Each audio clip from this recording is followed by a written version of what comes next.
Thanks, Kim. Ed, welcome everyone. Again, my name's Emo Ulbrich. This is meant to be an interactive session. It's not for me to pontificate, you know, and me to spout things out. I really want it to be educational. A little bit of background on myself. I live up in Lafayette. I'm a Colorado resident. I have worked with public safety for the past 10 years. Prior to consulting to the state, I worked as head of LTE research and development for the U.S. Department of Commerce at the NIST labs, and helped found FirstNet, which is help seat the board of directors and write the legislation and do all the technical work in the lab. Had an opportunity to work with Nate Wallowitz at Evergreen for several years. You can hear us. We can't hear anything. Is that? Can you hear me now? Apparently not. Yep. Thank you. Okay, I'll try and speak up and not yell at you. But I've spent the last 23 years, I've worked in cellular in research and development. Started my work at Motorola and worked on a product called the PT550, which you use as a flip phone. So that was in 1993, and since then I've stayed in the industry and been part of that. So I've been able, in fact, I just came back from San Diego, visiting with the company there the last 3 days, called Qualcomm, which makes the chips that go inside your phone, and learning about their latest developments and things that I didn't even think were possible a few years ago that are now going to become a reality. So very interesting, even for someone like me who's been involved in the industry. But I'm really pleased to be here. I'm passionate about helping public safety, helping you understand this technology. There's a lot of questions around what FirstNet is going to do. We're not going to necessarily get into the policy related things. I'm happy to talk to you about that offline. This is more a technical discussion. But if it goes to, this was meant to go a little bit deeper. So if it gets too deep, you start nodding off. Or like, hey, I have no idea what you're talking about. You take acronyms. I don't know. Let me know. Raise your hand. Say, hey, I don't know what that is. So with that, I talked about this. It's really getting a general basic understanding of long-term evolution. You hear it branded as 4G. Also, we're going to go over the air interface, but the radio aspect of it, the network interfaces, some of these things that have been deployed here in the state at Adams County, and that FirstNet will deploy. And then just understanding some of the very specific things that are going to differentiate this network for public safety. What makes it different from a commercial network? What makes it different from Verizon or Sprint or AT&T? And then understand some of the network planning work that we've done on behalf of you for the state to give to FirstNet to get you the coverage that you need. So with that, we'll talk a little bit about RF and cellular, because a lot of you are probably familiar with land mobile radio. I think all of you probably have cell phones. If you don't, I'd be interested to talk to you and why. You're definitely on that side of the curve that a lot of people don't talk about. But just really understanding the differences between that. So RF, radio frequencies. This is just electromagnetic spectrum that sits on there, and we measure it in hertz. So from 3 kilohertz to about 300 gigahertz is what's considered the RF or radio frequency spectrum range. And we can put data on there. We can take a signal, whether it be your voice or YouTube video, and we can modulate that. Initially, systems were amplitude modulation, so you see this follows the wave right there. And then we said, well, we can adopt that. When I get into fading situations, like when I go around a tree or a curve, and my AM radio kind of goes down, you don't have a lot of power there. So gosh, if we could keep the power constant and just modulate the frequency, I can put the same signal in here and put a lot more data on there. So we started getting smart about that. Now in the latest technologies, this is an LTE signal actually. We have a lot of trade-offs that we have to make. We look at the average power here, which is what you measure maybe on a power meter. Well, you look at the peaks, it's a lot higher. So amplifiers have to get a lot more advanced. Digital to analog front ends have to get much more advanced, much quicker in order to be able to adapt to that. So we'll learn a little bit about how this applies to you in public safety, how we optimize systems, how they're different now than they were even 10 years ago with cellular systems. So a little bit about channelization. So systems initially in cellular systems were FDMA, frequency division multiple access. And an example of that would be if I took each one of you and placed you in a different room in this building, we could have a conversation, and we're not going to interfere with the conversation that's happening in the other room. It's a great way to have a system. You don't have interference. You don't have other people bugging you. You and I can have a conversation where no one else is bothering us. It's not very efficient. We need a big building. We need individual rooms for all of you here. Not very efficient. We then move to time division multiple access. And a way of thinking of that is in the same amount of time, you and I have to speak, but we got to talk really fast because then you and I have to talk. Then you and I have to talk. So we can slice that time up, but then we have to speed up how fast we talk and how fast we can understand it. So you could talk really fast, but I may not be able to hear it.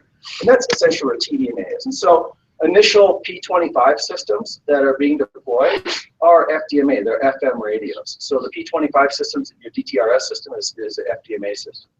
Phase 2 is going to be TDMA. It's going to be actually based on a cellular standard called IS-136. Just as an example, the last IS-136 system went dormant in 2002. So the cellular industry hasn't used IS-136 in a long, long time. That's the next generation for public safety. That just tells you the generational gap the public safety has compared to the cellular industry. And they based it on a standard. The reason it was pulled out is just voice quality was really poor. You talk to people on P25 phase 2 systems, there's a lot of optimization that has to go in there and a lot of work, but it hasn't necessarily kept up with the technological innovations in the cellular world.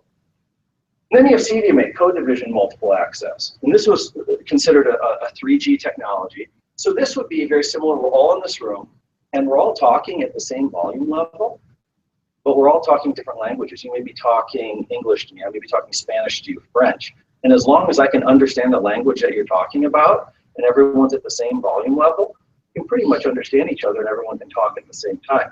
And so CDMA systems are very prevalent and they were deployed in both a narrowband and wideband system. So Verizon and Sprint use a narrowband CDMA, T-Mobile and AT&T use a wideband.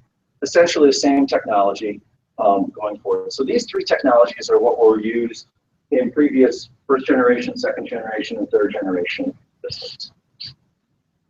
So a little bit about land mobile radio. I won't pretend to be an expert on this, but the LMR radio, operates in half duplex mode. You push a button and you talk. It hasn't changed since 1933. It's the same basic concept of pushing a button, keying up a radio, or getting a trunk assigned to you, talking on that, having it dispersed throughout the network, either in a broadcast format, trunking format, or one-to-one. So that hasn't changed. You look at the bands that public safety is operated on. It's operated, some of you are old enough, and I know some of you that you've worked on HF all the way, through up to your current 700 megahertz systems. But it's been fragmented in little chunks all throughout here and small little bands compared to what commercial providers have got. And that's probably the biggest difference between public safety and cellular is that a commercial carrier will buy licenses for a region or a nationwide license. FirstNet, we'll talk a little bit about this in their spectrum allocation, has a nationwide license.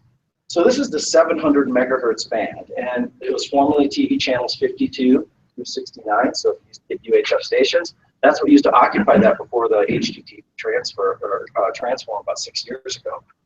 When that happened, we went to HDTV, we got much more efficient on how we could transmit channels, so we took up less spectrum. This spectrum all got auctioned. And then different carriers got it. So it's split into a lower band and a higher band. In the upper band, that's where FirstNet has their spectrum. So your network, your digital trunk radio system, your P25 system, here on the statewide system, operates in this band right here. You have a transmit and a receive. FirstNet is right next to you with their broadband spectrum, and then Verizon here in the C block. And what's interesting about this is that you're like, why is there an upper and lower 700 megahertz? Why did they implement that? At this point right here, in the wisdom of the FCC, they decided to switch the base station transmit. So the base station transmit is here. Base station receive is here. Typically in cellular systems, it's reversed. So every other frequency band across the entire world has a different duplex spacing as far as transmit and receive. And so for Verizon, they had to make changes in their transceiver. And what was done, public safety is going to have to do that too. That was mainly done is that the US is the only one that has 700 megahertz here, and we didn't want to interfere. with narrowband communications. Looking back, it would have been hard for public safety because they would have had to retune all their systems, but you would have gotten cheaper radios, cheaper systems, cheaper devices, and quicker to market had we retuned the public safety networks and then went with a global standard. But that would have caused a lot of disruption in the marketplace. So this decision was made far, long in 1995. This process started with John McCain. So this has been ongoing a long time. This is what's commercially deployed here in the US. And actually, MediaFlow doesn't exist anymore. That's fine. So a little bit of information. So traditional land mobile radio, it operates in what I would consider a broadcast mode. Historically, not always, you found the highest place that you could get with the highest tower with the most amount of power to deploy as few sites as you could to get as good coverage as you could for your geographic area. And that's just typical of land mobile radio and broadcast networks. Where I'm at, Boulder County, there's 2 sites that cover Boulder County. For comparison's sake, Verizon's got about 46 sites that cover that same geographic region. So you're like, well, why do they need so many sites to cover the same area? My call still drops when I walk inside. It's just a different technology. We'll talk a little bit about the differences of that and link budgets and capacity, and we'll go through that. So the issue that initial cellular systems, analog AMP systems back in the 80s, were initially deployed this way. They had omni antennas that blasted out a wide area. What was found out is that for getting more capacity, if you wanted to add another site in, you put another site with a lot of power, it started to interfere because you're in the same channels. So they said, well, gosh, how can we reduce that? Well, we need to sectorize the system. We need to, instead of have a broadcast antenna, we need to change our antenna configuration. So with that, in the 80s, we started off with omni antennas. In the mid 80s, we started going to, in late 80s, we started going to sectorized antennas. And then we started doing cross polarization. What this meant is that if you looked at it from the sky, I'm covering a piece of the pie, right? If you look at it as a circle, I'm going to take this antenna. I'm going to cover this 120 degrees of area with an antenna. Then I'm going to put another antenna here, and I'm going to have these on different frequencies so they don't interfere. That way, I can add more capacity to my system. I'm going to down tilt those antennas, so now I can move my sites in closer. We started self-splitting and moving sites closer and closer and closer and down tilting more and more and more to cover more in building, more area. And now you look at antennas that are being deployed now, they'll have 6 and 8 port antennas now to support multiple bands. So you might see a single antenna or radome at a cell site. That actually will support typically 3 to 4 different carriers, cellular carriers. It supports their 850 megahertz band. It supports their 19 megahertz PCS, their 2.1 gig, and their 1.7 gig AWS band. So antenna manufacturers are now starting to put this in, and they can remotely tilt each one of those, electronically down tilt those remotely from a centralized location. They don't have to have a tower climb anymore. You mechanically put that in. And you're limited with how much you can do that. There's more technology we talk about with regards to how LTE is going to take advantage of some of the technology. But this is a big differentiator for the cellular world, being able to sectorize a system and add capacity to it. So that sectorization gave us better SNIR. Sorry, is there a question? Oh, a better signal to noise ratio. I'd pay for the tickets if I got all that out of it. And the reason this sectorization, I talk a little bit about this, was to increase SINR. So we wanted our signal to increase and our noise to go down. If just like that analogy I used of talking in the room, if you and I are talking in the room, that's annoying to you because we're talking really loud. That's considered interference. So we want to reduce that interference. So if I can move closer to you, reduce my voice, doesn't annoy you as much, and then you can have a conversation. That's essentially what cellular systems are doing.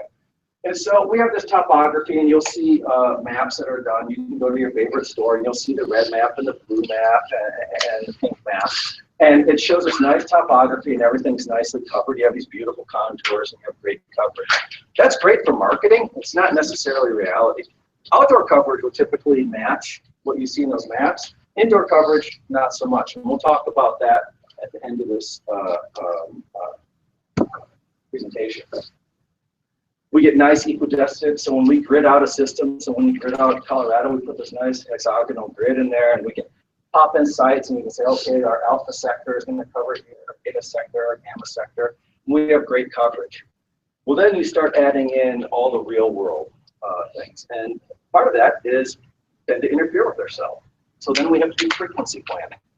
So we typically would group clusters of cells, maybe 8 cell sites, 16 cell sites, and we would determine what channels are, just like you do channel planning in LMR, we do channel planning or PM planning or PCI planning in LTE. And we would plan out where these different frequencies are going to be used so they don't interfere with each other. That still goes on today. That hasn't changed. And so that coverage is dictated then. Oh, I'm walking and talking too much. I'll try and stand here. Was dictated a lot just by self-interference from cell sites. And that's one of the biggest problems. So not interference because it's licensed bands. So the assumption is the channel's clear, there's no interference. I own that band, just like FirstNet owns their band. Planning that network out, and that's part of what we're doing with the state, is trying to figure out what public assets we can use. So can we use your building, your school, your existing tower? Is that a good site candidate? So that's part of the process that we go through, is trying to determine that. The self-interference is one of the biggest issues. And in LTE, it doesn't necessarily go away. We have some more tools to deal with it, but still limitations exist there. The big differentiation in cellular and LMR, though, is handover. And so in P25, you really don't have a concept of handover. You have roaming. So part of like the project I'm working on with the DTRS system is connecting ISSIs together. And so you can go to another network, and you can, as long as you match up on their channels and what you're using, you have mutual aid, you can make a call within their network.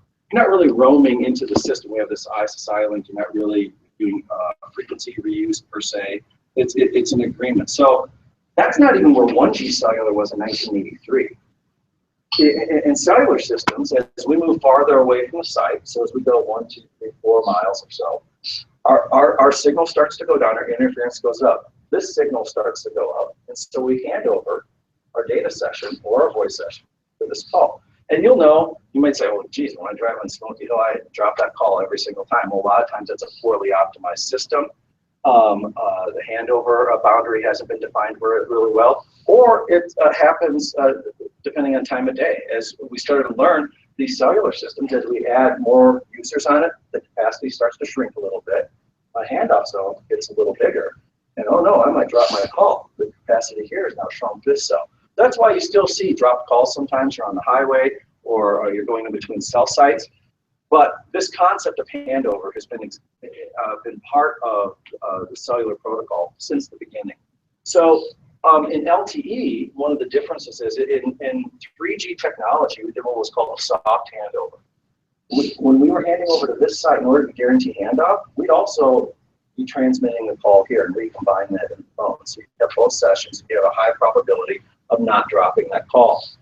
In LTE, since the data session, and it costs a lot of money to transmit data over a backhaul link, over that link, we cut that connection off, and then we start sending data out here. So it's not a make before break type technology. So you're cutting this session off here and having it enabled here. Later releases of LTE will allow us to simultaneously transmit, but there's a cost to that. How much capacity are you willing to give up to keep both your data sessions up and running, to keep reliability up? So that's something for public safety. As this network gets built out, you'll say, hey, gosh, in the rural areas, this is an issue because we don't have a lot of capacity constraints. But you know what? FirstNet decided to lease this to AT&T, and they're using up 80% of the capacity, and I drop calls all the time. So those are just considerations. So you really don't know what to do until the system is built, until you get some stick time on it. You have to optimize it, you have to understand it, but those changes can be made. So again, that's something to keep in mind as the network gets built out. Those are things that you realize going forward. Anyway, that was just the overview of the cellular. We haven't really talked about LTE at all. We're going to get into that. Any questions before we go forward? All right. Standards update. So a little bit about the standards. The specifications for long-term evolution, or 4G, are managed by a group called 3GPP. So 3GPP is the third generation partnership project. They take all the requirements from various network operators and bake them into international standards for equipment vendors to comply to. And so 3GPP was started in the late 90s, 1996, by a few people in the UK. I'm actually going to have dinner with one of them in 2 weeks from today, one of the founders of 3GPP. And so the GSM standard, that's the initial voice standard that T-Mobile and AT&T used, is based on 3GPP. Sprint and Verizon used a different standard, but now they all utilize the standard. The 3GPP then has organizational partners, and they're split by what they call ITU regions, or International Telecommunications Union regions. The United States or North America is in what they call Region 2. So Region 2 is managed by a group called ATIS, A-T-I-S, there to the left. So ATIS is the Alliance for Telephony, Telecom Industry, I forgot what the S is, but ATIS is the North American organizational partner. They're really just a money gatherer. They do a lot of 911 standards and things specific for the US, and then push those up to 3GPP. But for public safety, they're essentially a pass-through. And then for public safety requirements, those have typically been gathered as a consortia by NIPSTIC, the National Public Safety Telecommunications Council, in the upper left-hand corner of that. So NIPSTIC historically has gathered these requirements and taken them and given them to this group, Public Safety Communications Research Group, and they're based in Boulder at NIST. And so that group works with FirstNet, and then they push them down into 3GPP. And so that's been a process that's ongoing for a few years. FirstNet just hired a director of standards, and so the likelihood of these organizations having direct participation will probably go away, and FirstNet will take the reins on that eventually. And what that looks like will be unknown. So currently there's a Public Safety Advisory Committee, and they feed into FirstNet requirements from public safety, or at least they're supposed to. Whether or not they listen is another thing, but that is conceptually how this model is supposed to work. So 3GPP is the, you might hear that term thrown around. They are the end-all be-all for the standards globally for LTE, not just for public safety, this is for all commercial networks. Now, a question on that. So are those consensus standards or those mandatory standards? Those are consensus standards. So when a group comes in, it has to be consensus based. So you'll have multiple vendors. You'll have Alcatel-Lucent, Motorola, Harris, Nokia, Samsung. They all have to agree on it, and any one vendor can stop the process. Now, it's kind of like politics. They say, well, you stop my standard, I'm going to stop your standard in this committee. So there's a lot of handshaking, a lot of backdoor deals. When you go to a 3GPP meeting, there's people going all around trying to get their standards pushed through. And so public safety has made a lot of noise in this space, but you're talking about a $1 trillion industry almost. For public safety to move the needle, I think they thought they were going to have a lot bigger splash than they did. And I was part of that process. I got us the membership in 3GPP. I was part of the initial setup. Nate was there when I was doing that. We would yell and scream and beat our chest, and it took a lot of time to get recognized. But there's good news. There's light at the end of the tunnel. It's not all bad. Last year, 3GPP realized that we need to create a new group. We're sick and tired of you infiltrating all of our other groups. So they created a new group called SA6. And SA6 is designed to take all the mission-critical applications that are determined by public safety and create those requirements into standards for 3GPP. And push those into the proper groups throughout 3GPP. So it created a process for 3GPP to have a voice. And what really pushed it over the edge was the ferry accident that happened in Seoul, Korea last year. So Samsung, who's very, very powerful in the standards body, said, and the government came in, their government actually came to 3GPP and said, okay, our PMR, our private mobile radio system, which is Tetra-based, similar to P25, did not provide us the coverage we needed. Kids were taking selfies on the boat and able to get them back, but we couldn't even communicate. we need a system. So they immediately, and interestingly enough, they're going to deploy their network probably by the end of this year nationwide, and they're going to pump almost $17 billion into it. For a country that small, they're over double the amount that the U.S. is putting into it. So it took a tragedy, unfortunately, but now they're going all in, and they dedicated band 28 for that, which is a great band, the 700 megahertz band. So you see what a country can do if they get behind it, put both shoulders behind it, they put money behind it. They talk, so it's a financially driven institution. But it created this group. The UK Home Office then said, hey, we want to take charge of this group. So I would have liked to have seen personally US leadership, since we were the ones to instantiate this and lead this. It didn't happen. So we don't have any of the chair or vice chair, any positions. We're contributors. So that's where the US lies. So we were a leader, and now very quickly we have not, in the National Standards Body, we have not become. But UK Home Office, Andy Howell, good guy. He really works very closely with NIPSTIC, very sensitive to the needs of public safety. So that actually was a good choice. But then you see, all the others are, vendors that are part of that. But they're taking in all these requirements, and we'll talk a little bit about what those requirements are for public safety. And they're pushing into the standards body. So the one thing I want to temper is you'll hear, oh, we're getting public safety standards in the releases. That's great. So the releases, and this might be a little hard for you to read, we have release 11, 12, 13, and 14. 11 and 12 are considered, and actually 13, part of it, are considered LTE advanced. So we release 8, we go back up here, way back in 2005, 2006.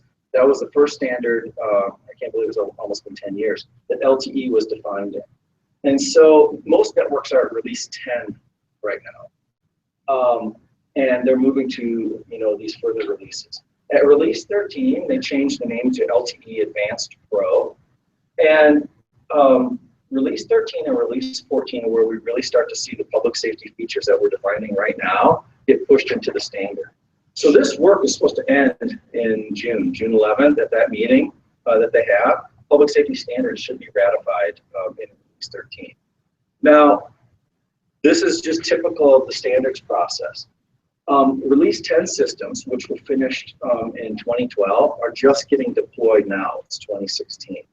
So just because a standard gets released, it takes a long time for vendors to go put that into silicon, actually get it to market.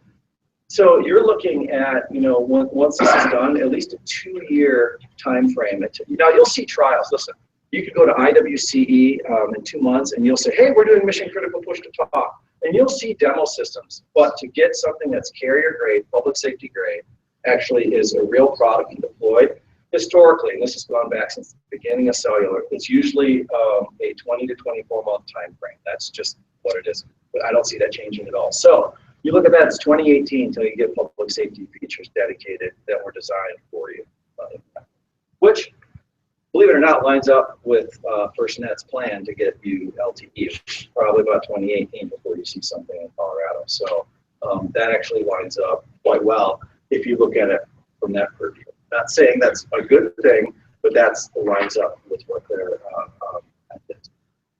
So what are they doing in all these meetings that they have internationally? What's happening there? So they're working on a couple of things. And these are all the features that public safety has identified as important to us.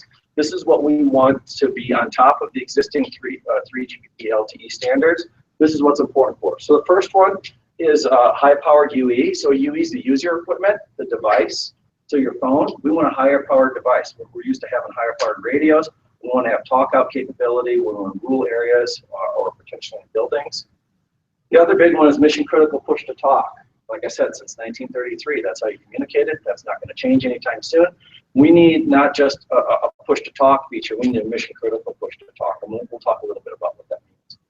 QoS is, or QCI, quality of service is what QoS stands for. So quality of service class identifier.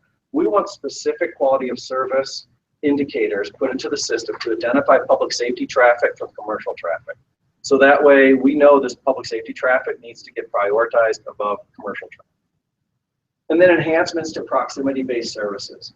So we want to be able to do, and this sounds different than what it is. Proximity-based services is what we call in the LMR world, Motorola talk about a walkie-talkie feature. I want to be able to talk about any infrastructure. I want my device to be able to talk to your device without any infrastructure in between. So if there's a building and there's a wall between us and we can't get signal from the system, you and I can still communicate to each other and transfer data. Simplex.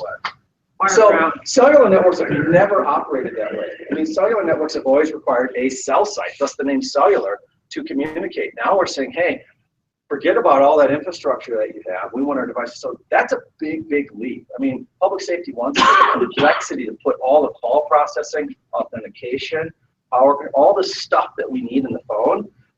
It's going to take a while for the silicon to catch up. I just came out of a meeting discussing all the issues around it. They want to do this for commercial purposes and for public safety, but it's going to take some time. So you hear a lot of hype around that. It's great. I will believe it when I see it because there's just, I understand the complexity that goes in it, and it's very difficult.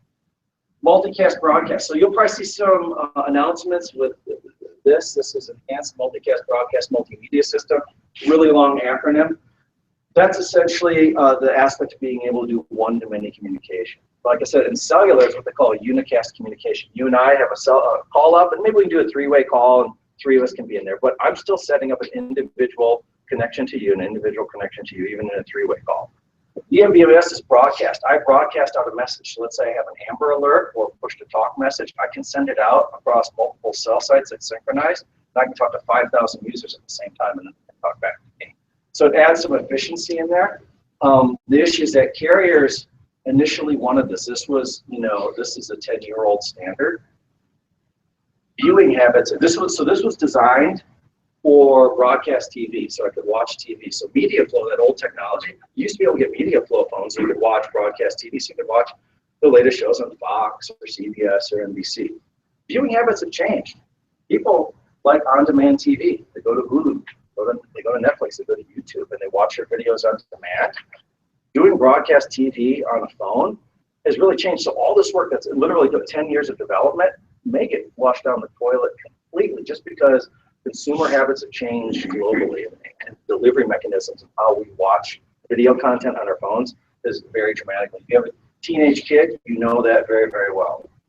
And I do. I have a couple of them. They don't have to be teenagers. Yeah, that's true. That's true. I do too. I'll watch the content that I want to watch on my phone. And then these are two newer ones, and honestly, I have no idea what they mean. I looked at the standard, and it's more companies trying to get their IPR out there, quite frankly. And we'll talk a little bit about that. So high power UE. This was finalized in 2012. So back when I was in this, we did testing on this. So it's out there. There's only one vendor. In fact, the vendor who pushed the standard through, Motorola Solutions, never even made a device that worked as a high power UE. Another company called Video or Electrobit that made that. So that's been, for 2.5 years, this standard has been finished. And so what this essentially allows is your current cell phone is limited to a maximum of 23 dBm. That's a quarter of a watt, about 200 milliwatts or so, a little over 200 milliwatts of power. That's the maximum transmit power that your cell phone can put out. We can now go to a little over a watt, 31 dBm. So you think, oh, it's 23 to 31. That's a big jump. Now we're pushing out over a watt out of our cellular device. It was never intended to work with a cell phone.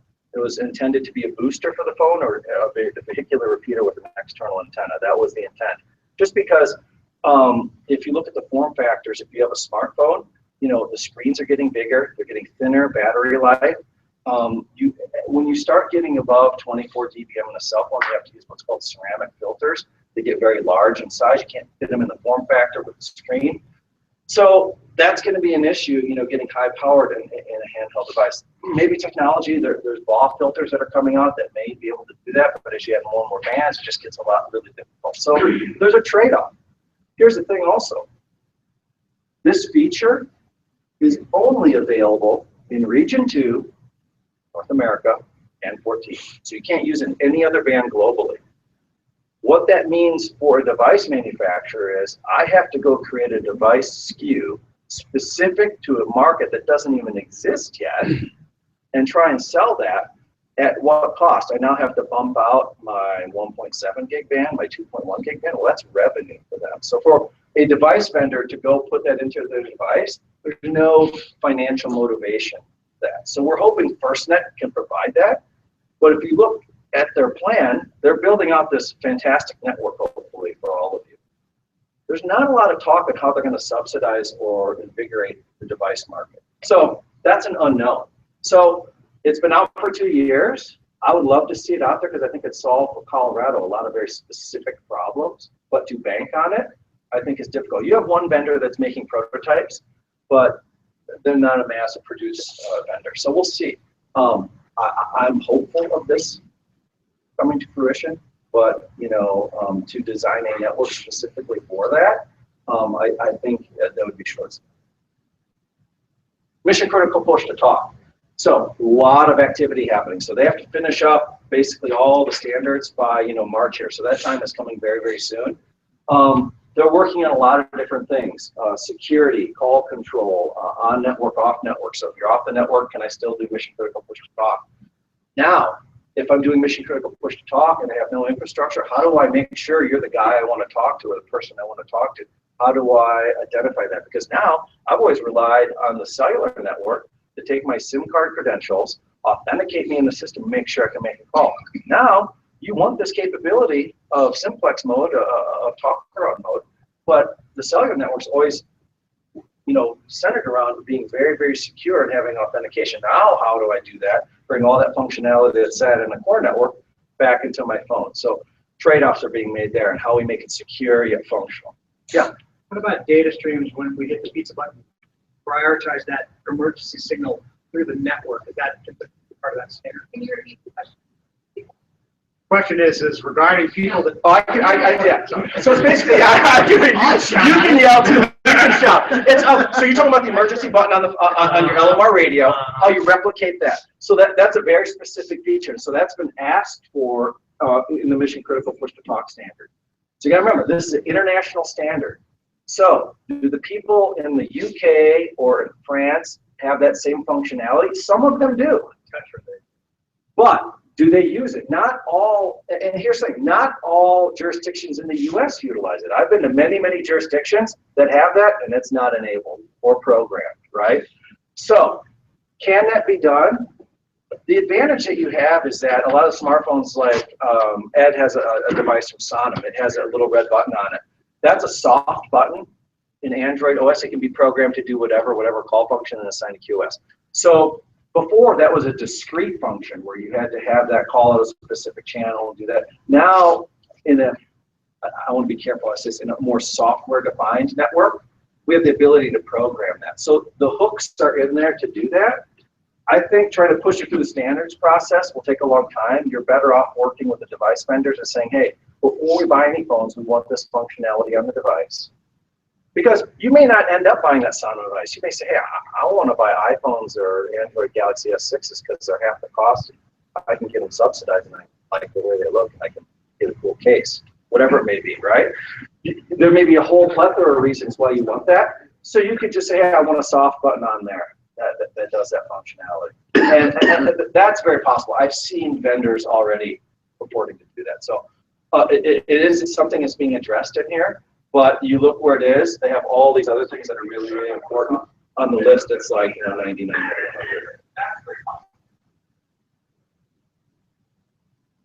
Proximity services. So this is the direct mode.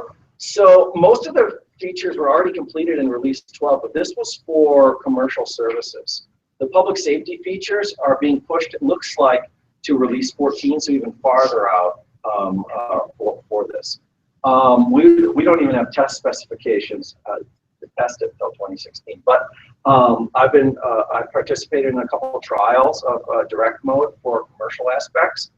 And you're talking about a device now, just your normal cell phone, and it's operating at 700 megahertz band. And I've seen very good performance out of that. I've seen almost a kilometer range out of that. Now this is an open area, not going through buildings or anything like that. The hard part is, what are the specifications for simplex mode? Do I need to talk, from the basement of a building up to the 50th story, of a building? Oh, that's just not going to be possible, right? In a small device with a battery that you have. So trade-offs are going to have to be made, capabilities. How much bandwidth do you want to push through that? Because right now you do voice communications. Well, this is a data network primarily. So what's the other use case other than voice? So, you know, they like having use cases. So what type of data would you transfer would be important to transfer that you couldn't go through the network? So they're building those use cases now, and that work is now getting pushed out a little bit due to the complexity. So a little bit of recap. First generation cellular was great. It was the first time that we had licensed spectrum to use for commercial services. We got this concept of frequency reuse. So instead of everyone being on the same band, we now said, okay, we're going to split up these cell sites and put them on different frequencies, different geographies, and that way we can reuse the frequencies across our network. Then we're going to add handover. We're going to add mobility into that. And so that was great. The thing about cellular is, though, and about this industry, they don't like to give things up. Kind of like public safety. Once you hang on to it, you kind of like it. However, in other areas, we like to give things up. You look at the audio industry, and you look at, you know, start off with wax phonographs. Then some of you maybe even listen to that. I'm looking. Just kidding. But, and then went to shellac, then it went to vinyl, then it went to magnetic tape, then to CD, then to MP3s. Now everyone streams everything. And with each generation of technology that came out, the benefits of it was just undeniably better than the previous generation. So we abandoned that. Most new cars that you go to now don't even have physical media that you can shove in there except for a USB stick. There's no CD player in there anymore. I still have a car with a cassette player, so I won't complain. But, yeah, and you see, and you have some people say, "Oh, I like vinyl better." But the mass industry, you know, where are the days? You know, you don't have record stores anymore. You don't have CD shops anymore. They're coming back. They are coming back. They are coming back, but in a niche, in a niche type area. But this is something where the market has driven that, right? So as consumers, we said, gosh, I'd really like to go retro and listen to cassette tapes.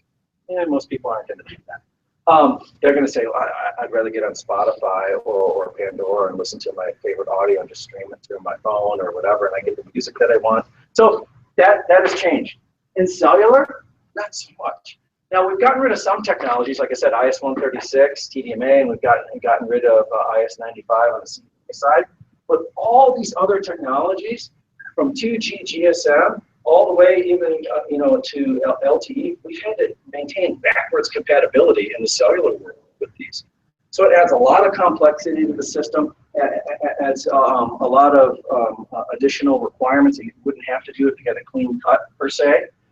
But it's given us a network that is very interoperable globally now. You can take your phone and go to different countries and make phone calls and get data.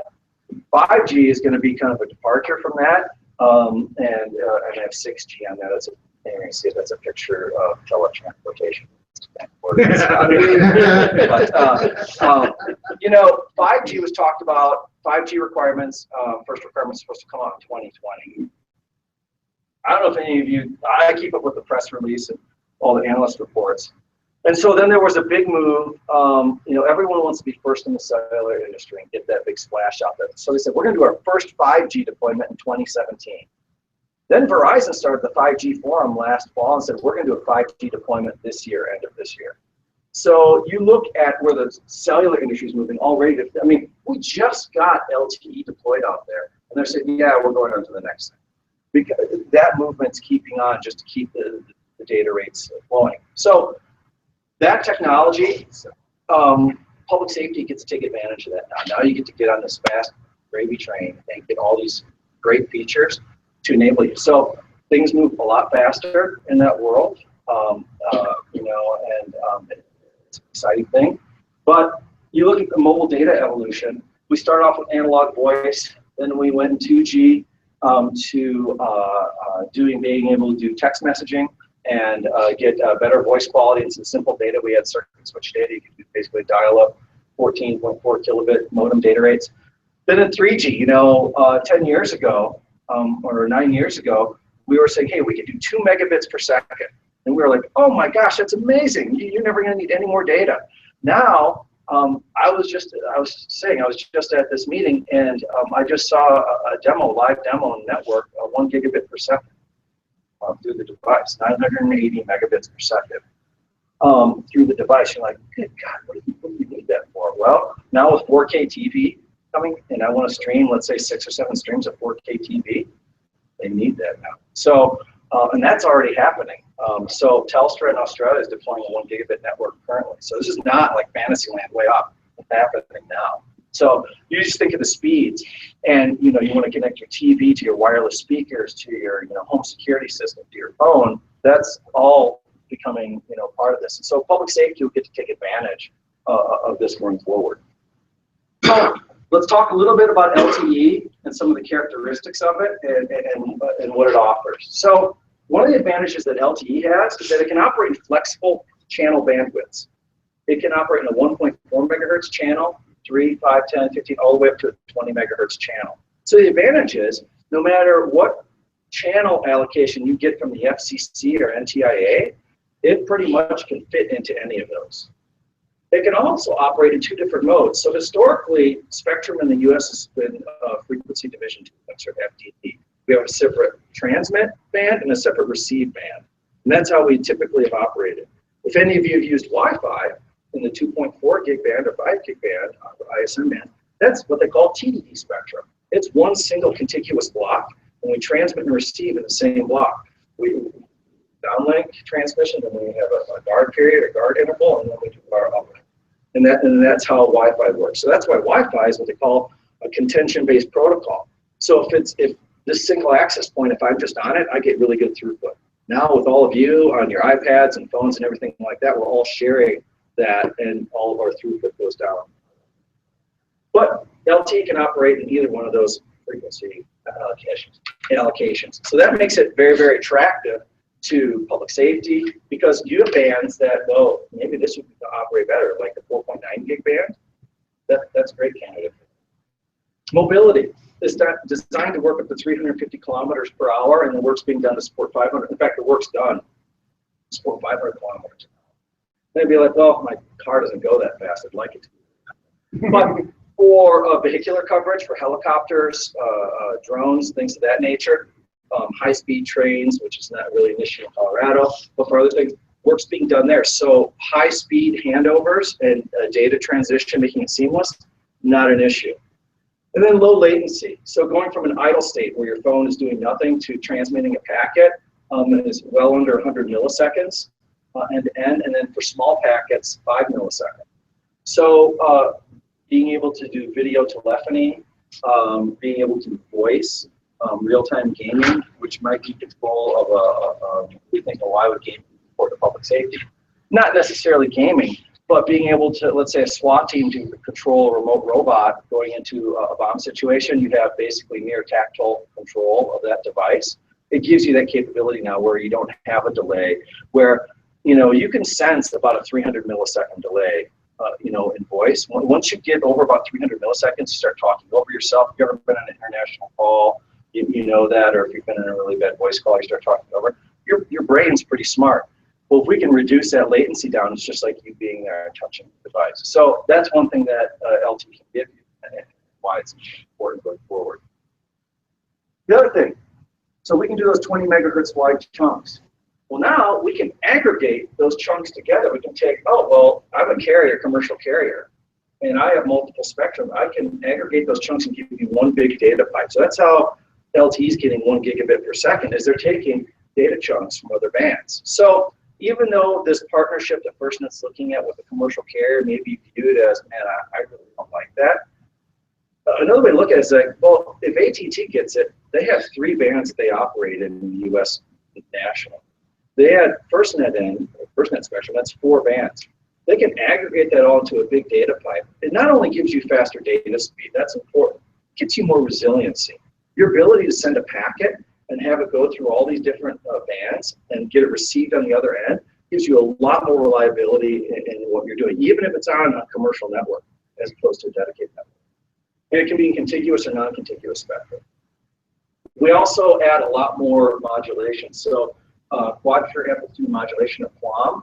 So LTE currently and the US supports 64 QAM on the downlink.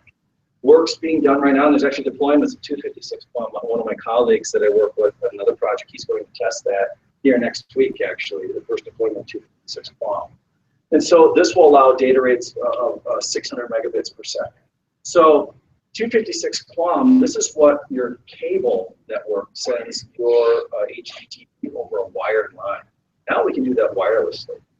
The next version will be 1024 QAM. And so what this means is just, you know, 8-fold increases in data rate. So we weren't able to do that before just because our D to A converters weren't good enough 3 years ago. So in 3 years, we've made a lot of advancements in microprocessing power. What that means for you guys, faster data rates, more resiliency, more availability of signal where you didn't have it before because you can modulate it much better. So with that, do we want to take a 10-minute break and do that? So why don't we take like a 10-minute, I don't even know, is there a clock? So it's 9, how about 5 after 10? Does that sound good? You guys can take a bio break. There's water over here. Sound good? All right. For those of you that weren't here, the restrooms for that by the bathroom to the right and to the left, and then you can come back into the store, you can come back into the lobby. And then for those of you that haven't signed in, if you could just take the time to sign in at the bar table. Thank you. We're going to mute until 5 after.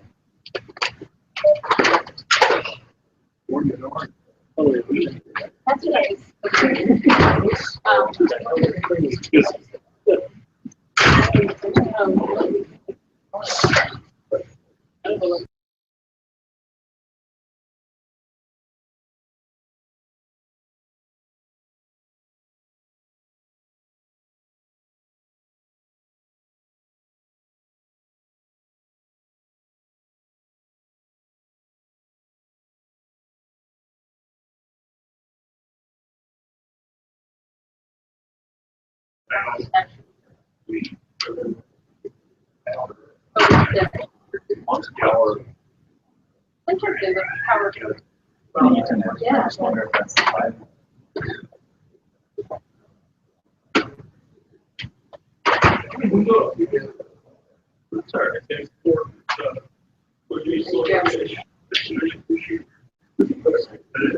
Or you said right here.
through American Water Word.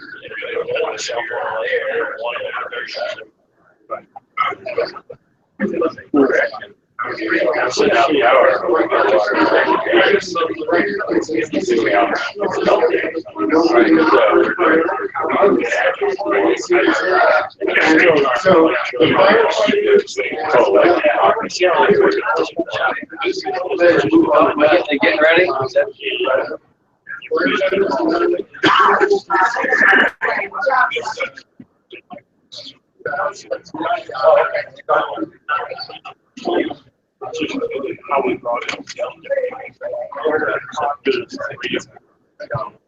So we're going to go ahead and get started again. And those folks who are on YouTube, if you could listen up for a second, we would like to log your presence. So if you could, would you please go into the chat feature on YouTube, on the Hangouts, and if you could give us your first name, last name, and also your agency, then we can have a record of you being with us. And for the rest of you, this will be up on our YouTube channel.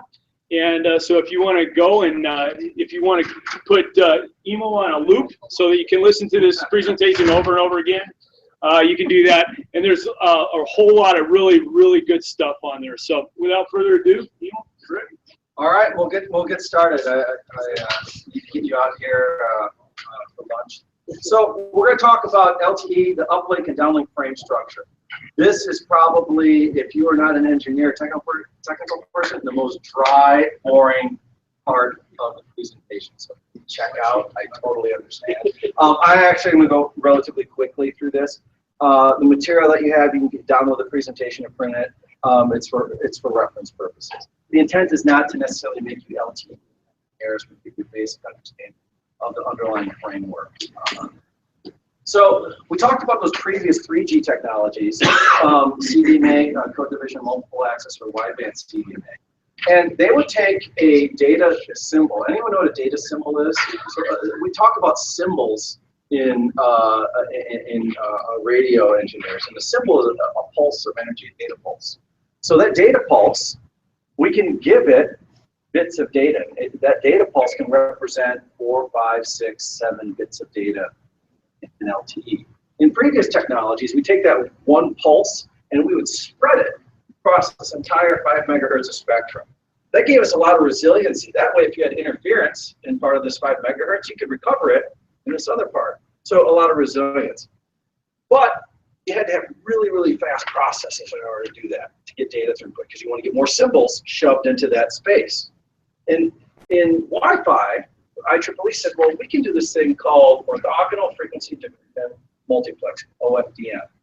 And so OFDM is what Wi-Fi uses. And so as the cellular guys started to look at Wi-Fi, they said, hey, there's some efficiency here. We can now do smaller carriers and put those same bits on here and get more resilience and just repeat it throughout this band. Good idea. So what's the difference then between this OFDM and what LTE uses? LTE uses OFDMA. So it's multiple access. And what that means is that those little subcarriers that I showed in the previous slide, in Wi-Fi, we dedicate that in a chunk of time.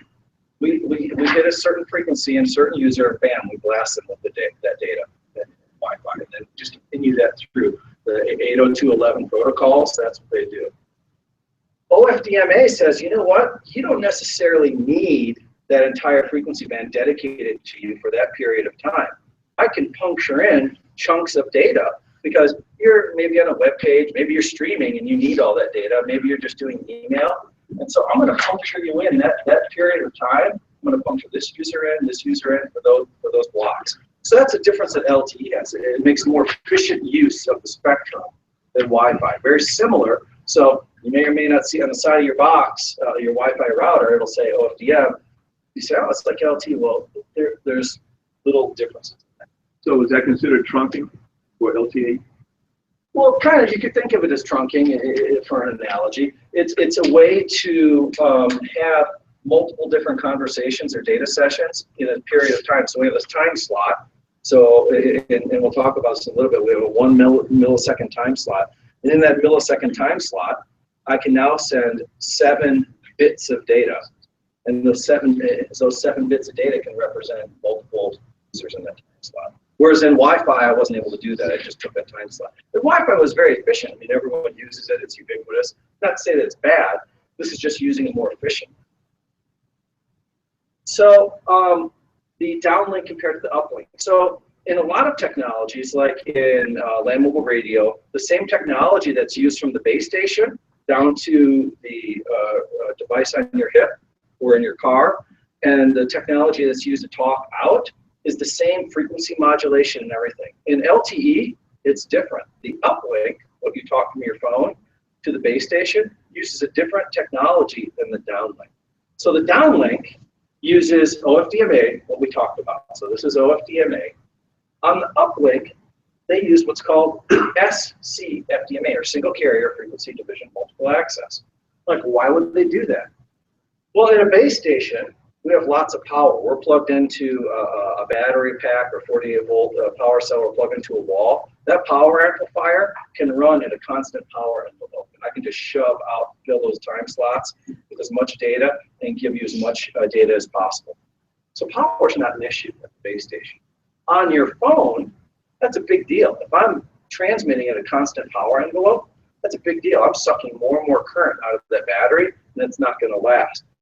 So when they looked at that, they said, you know what? We can get similar type performance and say, you know what? During a period when we have a lot of data, we're going to put in these different users, and we're going to send that data out at that power level. So at different frequencies and at different times, we can modulate that power level to make the most efficient use. So if you don't need to send data out, I'm not going to send data out of my phone.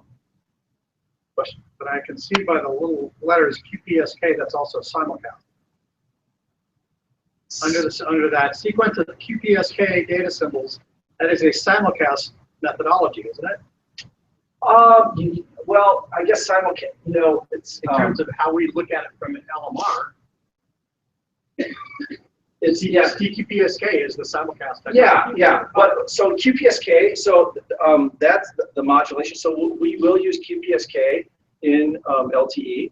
It uses QPSK along with other modulation schemes. So QPSK is the lowest modulation scheme that's used in LTE. So similar to that, but that gives us the most resiliency moving forward. We then move to QAM, 16 QAM and 64 QAM.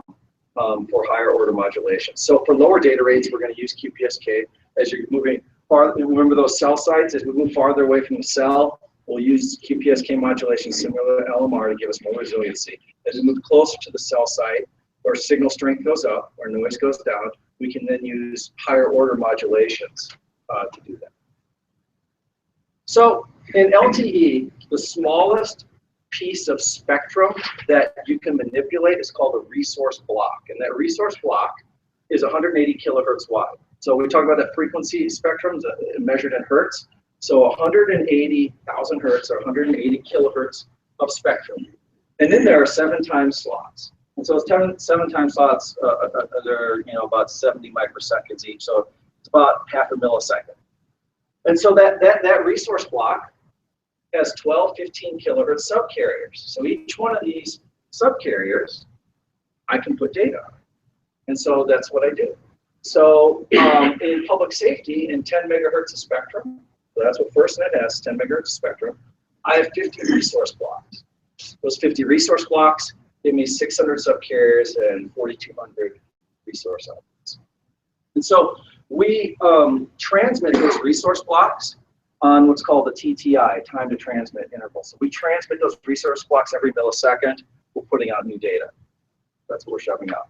Every half millisecond, though, we can fill up that resource block. But that's the smallest chunk of spectrum that's in LTE. And so we coordinate that scheduling of sending out, because you got to remember, this 180 kilohertz, it sits within that frequency band, a 700 megahertz chart that I showed you. We split that up into 50 resource blocks. So my cell sites all throughout my network, I'm coordinating what resource blocks I'm sending out from this cell site and this cell site. That way they don't interfere. That way it reduces the interference to the end user. You get better throughput, less interference. So there's a lot of coordination that goes on. This next one's a big eye chart. I don't expect you to know or memorize any of this, but these are the different you look at the different layers that are in LTE, we often look at the physical layer right down here, the lowest layer. We look at what's called the reference symbol or pilot channel. That's what you measure on your phone, and you see that, and you're like, oh, this is my RSSI. These are the bars I get on my phone. But all these other layers are involved in making call. And the big one really is this one and this one. This is your uplink and downlink shared channel. That's your big data pipe. That's where all your throughput goes. The rest of this is all signaling to ensure that your call goes through and all that. But we have all these multiple layers. We have between the downlink here on the left and uplink on the right. We have logic channels here, and that goes between the radio link control and MAC layer. Within the transport channels, so random access channels. So this is your access channel, so you get access to the network. So when you hit send, it goes through. We have physical data channels, which then transfer that data, and then obviously your actual physical channels that are separated together. So LTE has a lot of different signaling that goes on in the background, much more complex than any other cellular technology, but necessary in order to make all this kind of work. Anyway, that's uplink and downlink channel. Got through that. So the next one though is antenna and transmission modes, and this is coming from LMR mode, maybe a little easier to understand. So when we start looking at technologies and looking at 3G technologies, we noticed something. A gentleman by the name of Claude Shannon used to work for Bell Labs, came up with this hypothesis, and it's called the Shannon limit. And it basically is how much data can I shove through a given channel, theoretically, given the bandwidth of my channel and the amount of interference that I have. And so what we saw in existing 3G technologies, this green line is the Shannon limit, and then you had a 3 dB margin right here, right there for noise. 3G technologies were already bumping across against the Shannon limit. We were already shoving about as much data as we could, no matter what technology we were using, in the Shannon limit. So we're stuck. How do we get more data throughput? Because people want to watch YouTube, and how do we get that? So some thought came out and said, you know what? Shannon limit, we can't exceed it with the existing modulation schemes currently. This is, in the 90s. We said, how about we send the same data out multiple antennas? So this concept of MIMO, multiple input, multiple output, came up. And we essentially send out the same data signal that's orthogonal from the other signal. And then we reassemble it on the other side. So if you look at a lot of your Wi-Fi access points, it has multiple antennas on it. You might have 2 antennas, 3 antennas. You have some that have 8 antennas on it right now. The 802.11 AX and AD standards. So 802.11 AD is out right now. That's the Wi-Fi standard. That operates at 60 gigahertz, right? They have a little patch antenna that they put inside your device. So they use this for like wireless HDMI. You may have a TV and a set-top box. It goes there. There might be 32 channel elements in there, 32 actual little channels in space that big, because that's all you need for channel spacing or antenna spacing. So in LTE, we said, hey, we can use this concept of MIMO in a wide area network. And it started out initially as 2x2 MIMO. We started seeing 4x2 and now 4x4. So for instance, T-Mobile is deploying 4x4 MIMO in their network. They have 4 physical transmit antennas at their base station, and the new iPad Air 2, I believe, has their modem has 4 receive antennas in it. I think that's the first device. Asus has another one. You'll probably never see that at 700 megahertz. And the reason for that is just because the bandwidth is so low. T-Mobile's spectrum is much higher, and as you go higher in spectrum, your bandwidth gets smaller, or your wavelength gets smaller. So at 700 megahertz, our wavelength is about 15.5 inches long, right? So it penetrates good through walls, but as far as antenna spacing, we need to be, probably 10 or 11 inches to see any significant gain on that. So, 10 or 11 inches on your phone, you're not going to get that. So, but new antenna designs are coming up, 3-dimensional antenna designs are coming up. So their manufacturers are trying to do that. But it gets hard. Big manufacturers run into problems. Remember iPhone 4 left-hand problem? That was a big problem for iPhone. The iPhone prior to that used to measure the bars on it used to measure RSSI. But then they realized people were picking up with their left hand and talking on it. Oh no, it doesn't work so good because I put my antennas right where the fingers are at the bottom of the phone. Most cellular antennas are at the bottom of your phone, right near your charger. And so Apple had done that with a metal case on there and didn't do any real measurements when they designed that phone. And so now in their new phones, they didn't really change anything, but they changed the algorithm that shows the amount of bars that show up on the phone. It's no longer RSSI. It shows RSSI plus EC over I naught, which is the energy per chip or symbol and noise. So it takes interference into account and puts that in there, which it's kind of cheating. They didn't really change their design or make it better. They just were displaying it. So little secrets about it. So anyway, we have these multiple antennas. We can shove a lot more data out. So now we can shove twice as much data out as we could before. So we have all these different transmission modes, and currently there's 9 transmission modes. So we can do a single antenna, we can do transmit diversity, and all these different modes with multiplexing with 2, 4 antennas, etc. So depending on what frequency band you have, what type of devices you have, your device will say, hey, I have 2 receive antennas. System, send me 2x2 spatial multiplexing data, and now I'm going to get my spat download in my phone. So that's when I go look at phones, I'll go look at the teardown specs of the phone. So that's how big of a nerd I am. You know, so people are like, why do you have an LG G4? Well, it's the best phone out there for RF performance. So I like it. So I don't phone that much, but I like the performance.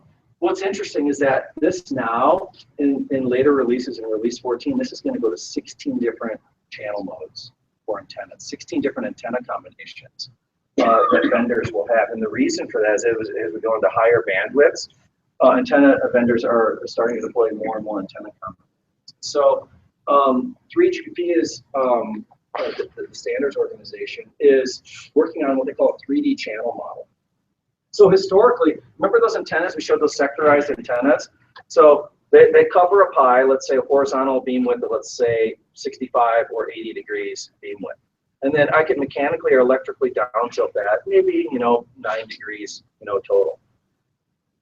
What they're doing now is being able to electronically steer the signal through signaling. All those signaling channels that we saw, we're now going to be able to take an LTE signal, and I can beam steer that electronically and puncture you and say, hey, I'm going to give you the highest throughput possible because you need that right now.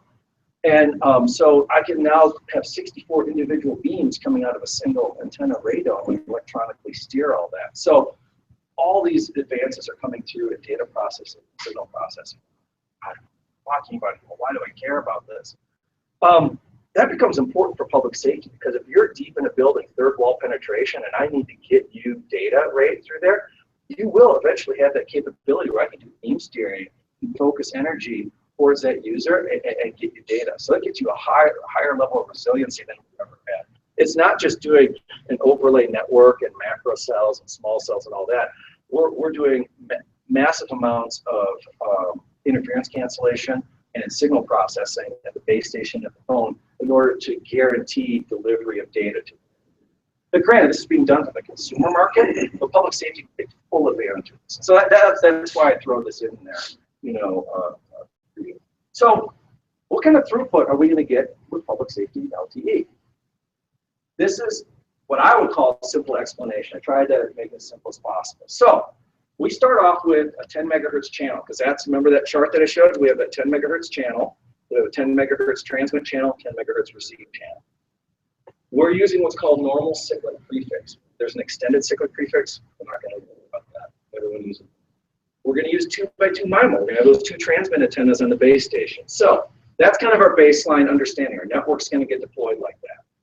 So we look at the number of resource elements. Well, in that 180 kilohertz, that resource block that I talked about, there's 12 subcarriers. I can put 7 of those symbols, those data symbols, on there. And there's 50 of those resource blocks. Remember, I have 2 slots, or half a millisecond each. Remember I said that, and we transmit in 1 millisecond blocks. So that gives me 8,400 resource elements in each subframe. So each one of those resource elements can carry a symbol or a bit of data. So you talked about modulation. LMR uses QPSK. So the max modulation that we currently can do in LTE is 64 QAM or 64 quad. That means for every symbol I send out, every pulse of data I send out, I can encode that with 6 bits of data. Okay? So if you know, that's a lot of data that you can put into that one pulse. So basically, I take this 8400 resource elements, as my 6 bits of data, and I can send out 50,400 bits every millisecond. So that gets me 50.4 megabits per second. So that's probably a term you're familiar with. But now I have 2x2 MIMO. I can send that out twice. I can now, in a 10 megahertz channel, do 108 megabits per second under ideal conditions. So systems unloaded, my max throughput in that channel that I can push out is 108 megabits per second. You have all that overhead. Remember that chart I showed with all the little overhead things and said, don't worry about it. All you care about is this channel because that's where you get your data throughput. Well, all those other things take overhead. It takes processing, it takes channel overhead. So on average, that's about 25% of that. So all that signaling in order to make all these handovers work, all this processing is about 25%. So you're going to get about 75.5 megabits per second at the physical layer. So that's without any IP impairments. So you have all your routing that you have in there, all your IP impairments. So the fastest you would get is 75.6 megabits per second in a real world scenario. What I have measured in the lab in a cable situation is about 73 megabits per second. So it's pretty close. Now that's giving you full access to the system. Commercial carriers don't do that. They limit your bandwidth. They artificially squeeze you down. Now in Adams County, they're not doing that. All right, the AdCom system doesn't have any of those hooks in there. Basically, it's totally untethered.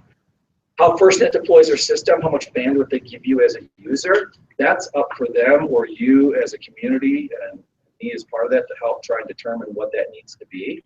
Now, you could say, well, I want to have full access to that. Well, there's trade-offs. If you're trying to serve your whole community of people, you need to put limits on there. Now, what carriers have done is said, hey, I will give you fast bandwidth, but instead of, I might put some artificial barriers on there, but the biggest barriers are financial. You want faster data rate or more bandwidth. And that may be what gets put in. But there's a lot of other factors that go into this. So this is under ideal conditions, you're next to the tower, or very good conditions, the system unloaded. As you add quality of service on there, as you add security as the layer on there, as a function, cell loading, as you add more users on the network, as we get more users, let's say you have an incident in a local area, you have a 5-alarm fire, you have 40 vehicles there with hundreds of first responders at a shooting, fire, wildfire, whatever it may be, or an event. That's going to add load on that sector, on that little pie, and your throughput's going to go down. So managing that is really important. But making sure that you get that quality of service, we'll talk about that, how you enable that. So there's trade-offs in there as a system gets loaded. So that's why I always get concerned when they say, hey, we're going to lease a spectrum off for commercial use. Well, you never know where your incident's going to be and when you're going to be on demand. So how dynamic that change can happen and that you can get access to the spectrum is really important, I think, for public safety going forward. With the SIA is on. Signal to noise ratio. So that's your signal that we're sending out, and then the noise is adjacent cell sites or other users. So you're talking to the cell site, but they're also all talking to the cell site. They're considered noise to you. So as you add more users, that increases your noise in the network. So we want to have more signal, so put more antennas out or put more cell sites out. And so, for me, I always struggle with anytime you manage this is happening at the second, right? Everybody understands how this Yeah, so the system manages that at a per millisecond level. So every millisecond, that cell site's making a decision how to serve you best with the data rate. So it's not like you're turning it up, it's happening every millisecond. And we're finding out, oh, we want to make that faster. So they're looking, if I go back here, carriers are now saying, you know what, this half millisecond is too long. I can't control my number of users. I want to do it every 70 microseconds. So that's within that release 14 has a thing to look every 70 microseconds, making a decision how to enable a quality service. So the amount of processing power that's getting put into your phone into the network, it's incredible. So it's coming. So there's a lot of hooks in there. It's not fantasy land. It's real. So this one is near and dear to my heart, priority, preemption, and quality of service. If there's one thing I think that, you can talk about mission critical push to talk and all the other things, but if you don't have a way to differentiate public safety traffic from commercial traffic, all you've built is really a hardened commercial system. There's really no difference in it. So for me, the ability to prioritize your traffic, potentially preempt it if I need it, and offer you quality of service for your applications, I think is really key and fundamental to a public safety network.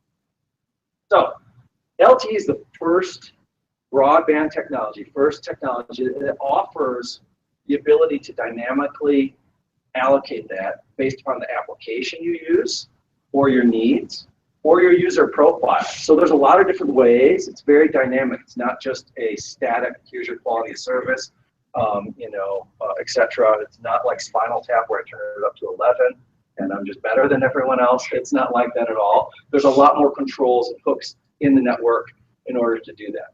So resource control. The first one's a thing called ARC, allocation, retention, priority. We'll talk about QCI, the QoS class identifier. And this is really the big one. QCI, this sets your priority level, how important you are in the stack. It sets whether you have preemption capability. So if you are an important enough user, or your application is important enough, does that application have the authorization to preempt another application, or does that user have the authorization to preempt another user? And then you have preemption vulnerability. Is that application allowed to be preempted? So for instance, you might say mission critical push to talk. I want a preemption capable, but I don't want a preemption vulnerable. I never want that to come down. But my instant messaging or my email or my allocation, whatever that may be, you can say, you know what, if that's vulnerable, I'll allow you to shut that application down or shut that down. So you get a lot of capability, a lot of dynamic in there and how you set applications. So you can do this on a per application basis, you can do this on a per user basis, or per user and application. So there's a lot of ways to dynamically control this. We then have access class barring. So we can then just boot everyone off the system and say, you know what, based upon your access class, I'm going to allow these type of users to access the system. And then we have bearers, and we'll talk about that. We have guaranteed bit rate bearers and non-guaranteed bit rate bearers. Let's talk about ACB. ACB's been around for a long time, nothing new here. But what it's designed to do is it only works on origination. So it makes when I'm sending a call, not receiving a call. So if I'm in that little pie, that sector of coverage, and what it says is I allow different access classes of users. So currently, all users in the system, even now commercial networks, are given an access class, and it's 0 through 9. It's usually based on the last number of your phone number or IMSI. And so that's random then. So and so they just randomly assign this, and you're given access to the system. So access means when I hit send to the phone, I'm allowed to send data that I'm authorized in the system. If you've ever tried to call during a busy hour and you hit send and you get rejected from the system, you're denied access to the system. So that's what that means. What LTE did is they said, you know what? We are going to reserve some access classes for a specific class of users. And so what they said is, you know, for cell site techs, if you're doing work on that, we're going to give you a specific access class. Well, access 12 will set for security services, so that could be given to police or whoever you want as part of your security services. Remember, this is international, so the terms are. Access class 13 is public utilities, and access 14 is emergency services. So normal pedestrian users, Joe user every day, he gets access classes 0 through 9. You have FirstNet cell site techs that get this. But then you, as a public safety user, should get these access classes in your device. So what that means then is if I turn on access class barring on a cell site, so let's say there is a Super Bowl game. Let's say it's hosted here in Denver. And you need access to the band 14 system, but it's been allocated to whoever the commercial carrier is. Through an agreement or whatever, they could turn on access class barring and bar all these access classes will only allow you. What that means is they can't even access the system. When they're just going to get routed to another channel. So they're not even hitting the access channel, so you don't worry about any overload, about getting bonked off the system. Yeah. Okay, one of the challenges that we had during the Republican debate in that folder was we had 20 guys off the CBI that were undercover. And they had to have their cell number given some kind of priority into that tower site so that they were at the top of the list. Is that how that was achieved? That's right. That's right. So right now it's very manual, it's difficult, but they just isn't used. It took us 3 days to get Verizon to put it. Absolutely, absolutely. So if any of you, have a GETS card, GETS essentially works like this. It's not as elegant. GETS only works on circuit switch calls, on voice calls, it doesn't work on data. This now then for any session, so you could be on Facebook and it's going to give you, it doesn't matter, right? So this is kind of a brute, this is kind of the most coarse brute force approach to the network. Boom, no one else is on, you're the only one on. And there's work that's being done in standards bodies to do that, to help enable that. So establishment costs. So the next one is, how do I get access to the system? So this is the same thing I talked about, origination. So those UEs, those devices that have that access class, hey, when I first turn on my phone and I see that, before I even grant you a session, I say, I look at the establishment clause. Are you a high priority user? Are you in the signaling area? I make all these decisions right here. And if you aren't, I reject your call. You're not even in the system. If you are, you're granted, life is good, you go on. So bearers. Bearers are what carries the traffic. This is like the vehicle that carries your traffic. And it's the difference between having, a way to think of it as an HOV lane and a non-HOV lane.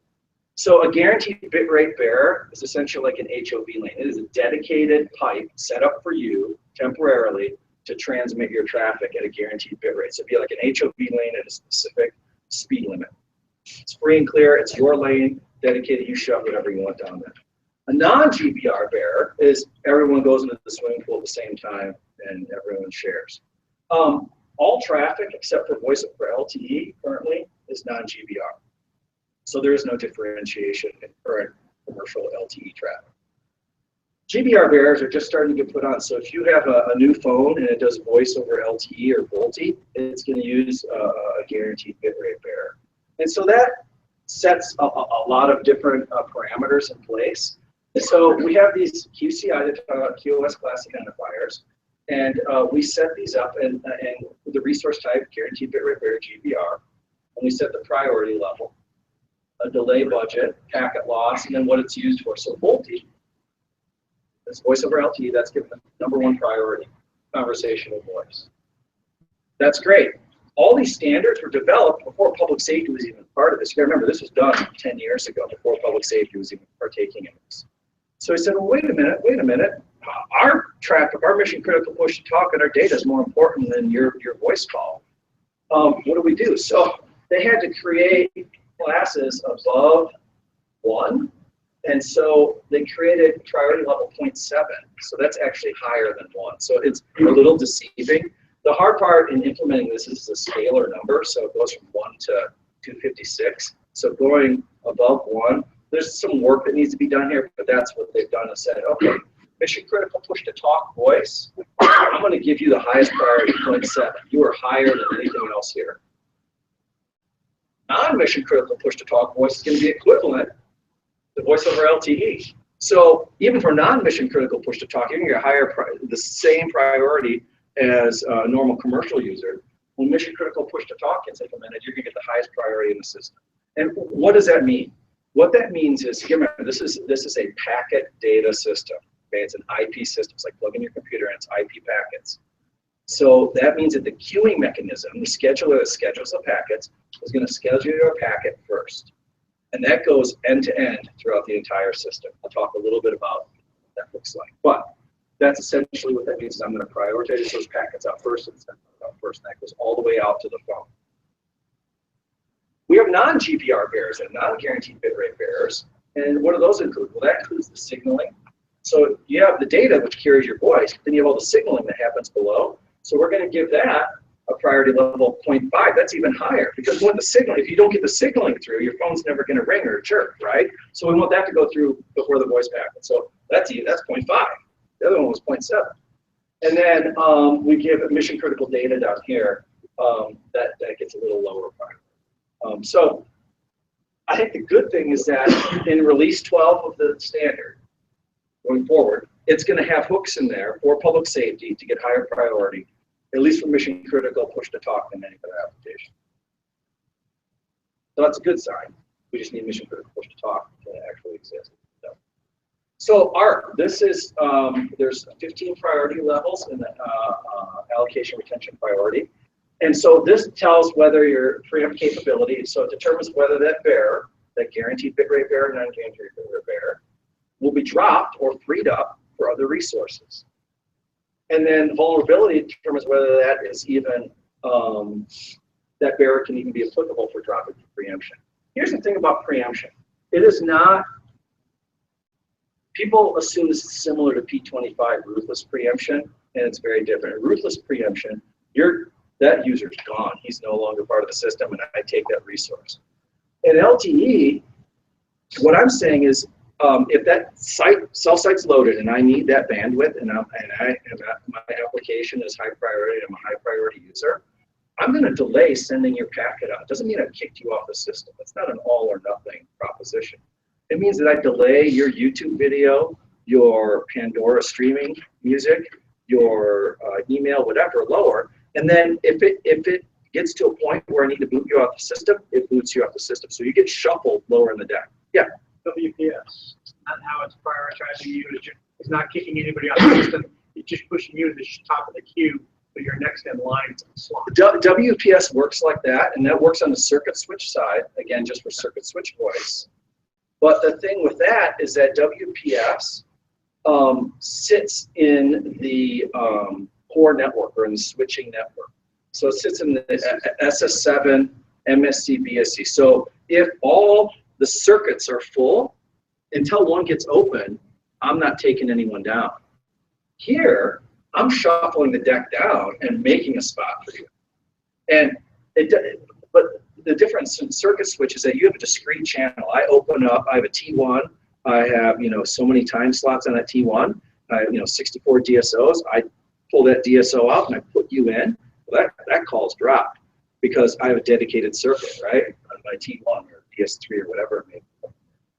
Here in a packet switch, I'm just compressing your data, saying, you know what, instead of your packet coming in 100 milliseconds, it's going to come in 150 milliseconds. It's going to schedule your push to talk packet first. So it's actually much more elegant. It's not an all or nothing proposition. You're still going to serve, honestly, for most users, you won't even notice it, right? Now, if there's a lot of mission critical push to talk users in an area, sure, there's going to be an impact, no doubt about that. But for day-to-day use, for commercial use, I would say as far as end user experience, in the network you'll see the performance difference, but as an end user experience, it'll be negligible, probably. So the other thing is QoS end-to-end. This is a little bit of an eye chart. What we basically go, and these elements I'll talk about later, so we basically go from the device all the way to the P gateway out to the internet. So when we set up that quality of service, say, hey, your mission critical packet of data, your voice packet of data, we actually look at the radio link. We're quickly monitoring that radio link over 800 times per second. We monitor that radio link and we say, you know what? I need to set up a fixed 64 kilobit dedicated bearer to this guy. Radio conditions say that I can do that. So I'm going to do that. It then sets up a dedicated pipe, bam, for your application all the way through the network. It pins that down for the duration of that call or that data session. And the advantage of that is that before in quality of service systems, it used, if you're familiar with networking terms, it used diff serve. So we had toss points here, and we would say, hey, just queue me, better.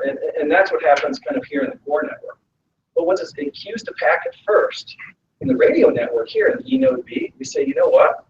I'm going to schedule your packet first on the radio link. So it actually takes control of the radio air interface and sets up that bearer to the phone. So there's a lot of control as opposed to WPS or GETS, which just queues me way back here. This will looks at all the resources in the entire network and sets aside dedicated resources. So it takes a lot of engineering and planning to do that. If you do it poorly and you give everyone dedicated bearers and public safety, your system's going to behave pretty poorly because everyone's going to 11 and trying to get data through it. You can't do that. So that's why we limit the number of dedicated applications that are on there.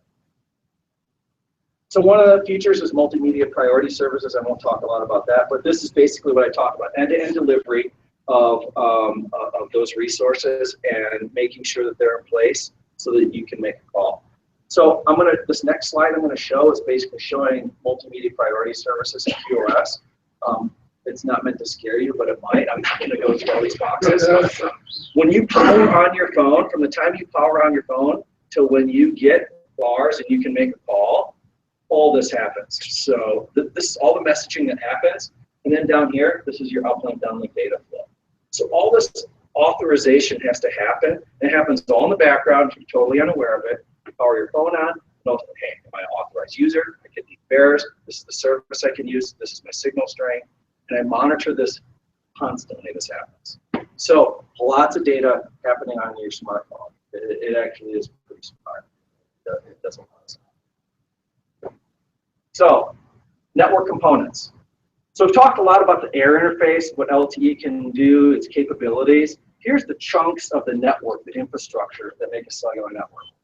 So user equipment. This is the cell phone. So it has to support multiple radio access technology. So in addition to LTE that public safety is going to support, right now, so like Adams County, I'm not picking on them, but they have an LTE only network. They don't have any roaming agreements with the commercial carrier. So the devices they have only do LTE, so they can't even do voice communications because they don't have a voice over network. So most cellular phones that you have right now can access other access technology. They can go to 3G or 2G. So when I drive out to the Western Slope or whatever, I may only have GSM or CDMA, and that's what my voice call goes on. It's not on 4G. So it has to support multiple bands. So there's a lot of bands. Currently, when LTE started, way back, if you can think back to 2012, really long time ago, there were about a dozen bands defined in LTE. There's currently 44 global bands.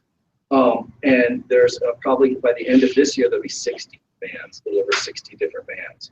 Phones have to be capable of supporting that. It's no longer just 850 and 19 megahertz. It's all these. And there's over remember when I said you could add different bands? LTE can add different 20 megahertz chunks or 10 megahertz chunks together. That's called carrier aggregation. There's over 200 different carrier aggregation combinations globally. 200. So that's a lot of different combinations you have to put in there. So these phones and multiple operating systems. I mean, we're familiar, if you have a cell phone, most likely you have an Android operating system or an iOS system.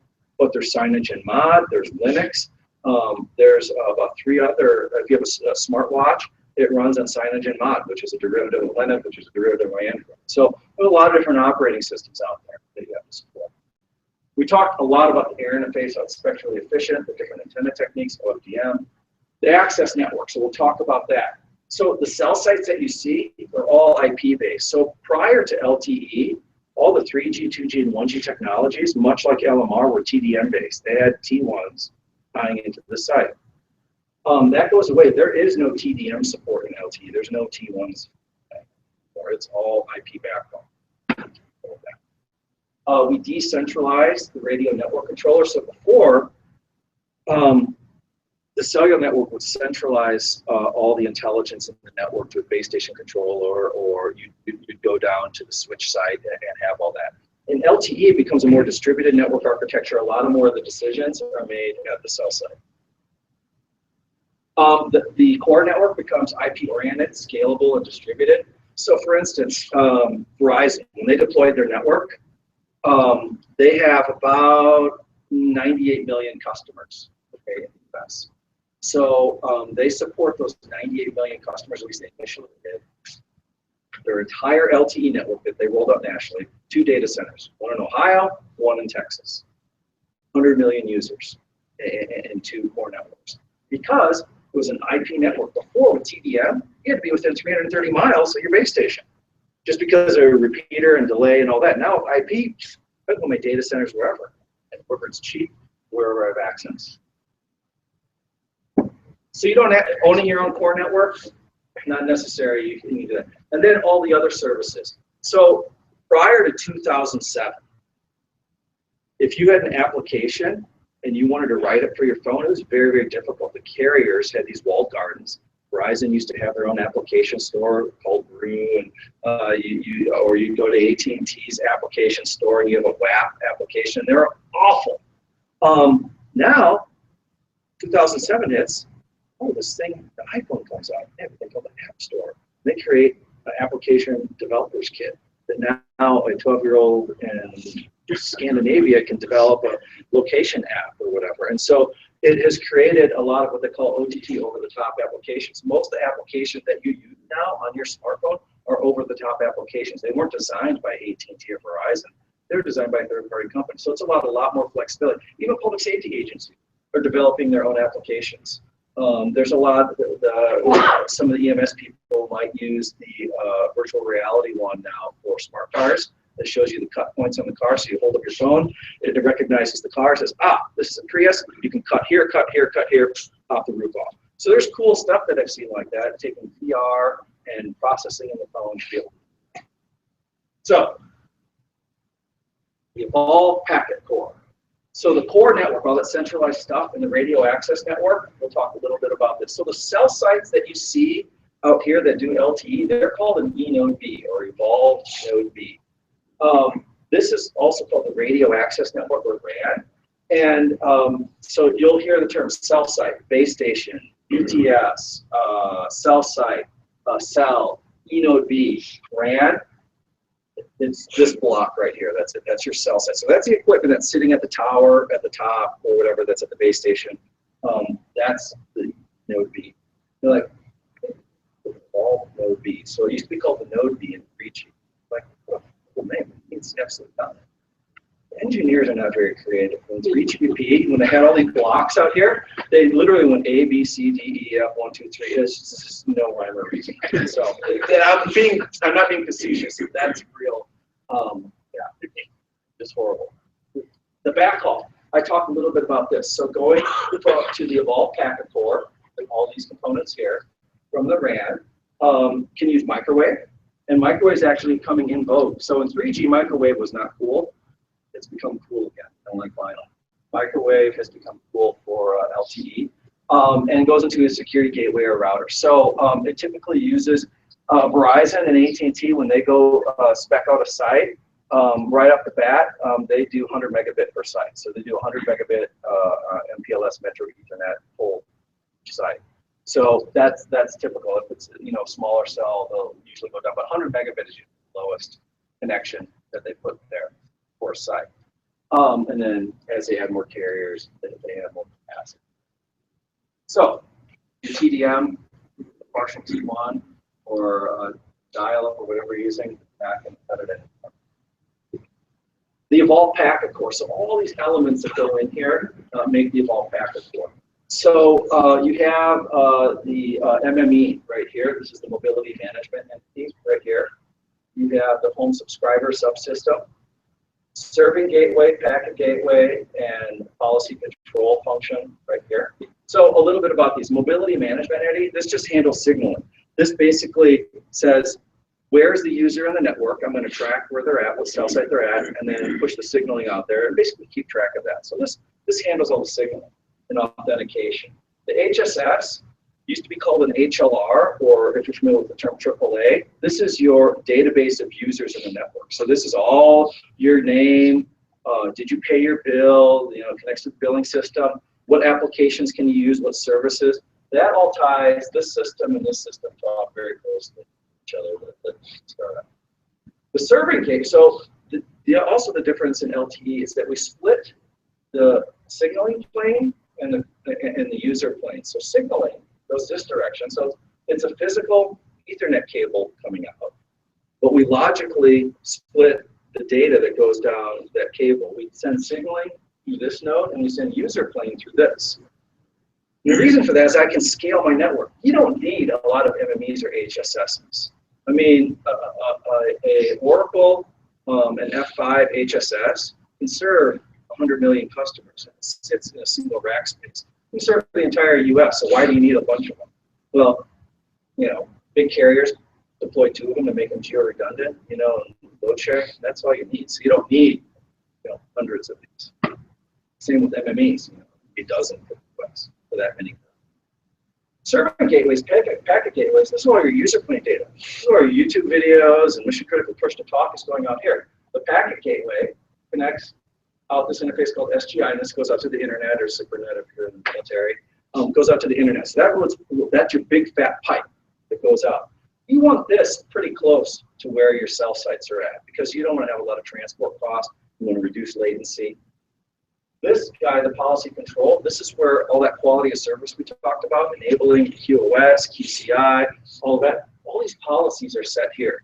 So this is something where you might not need a lot of them in the US, but the complexity of public safety in each one of your jurisdictions, each one of your disciplines is different from people in Louisiana, Alaska, from Illinois.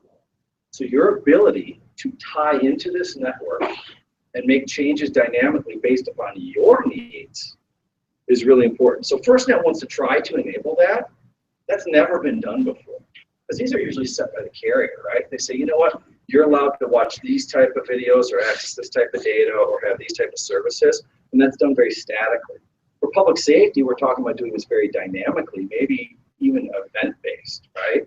Or let's say you have a wildfire, you're bringing in people from Idaho to help fight a wildfire.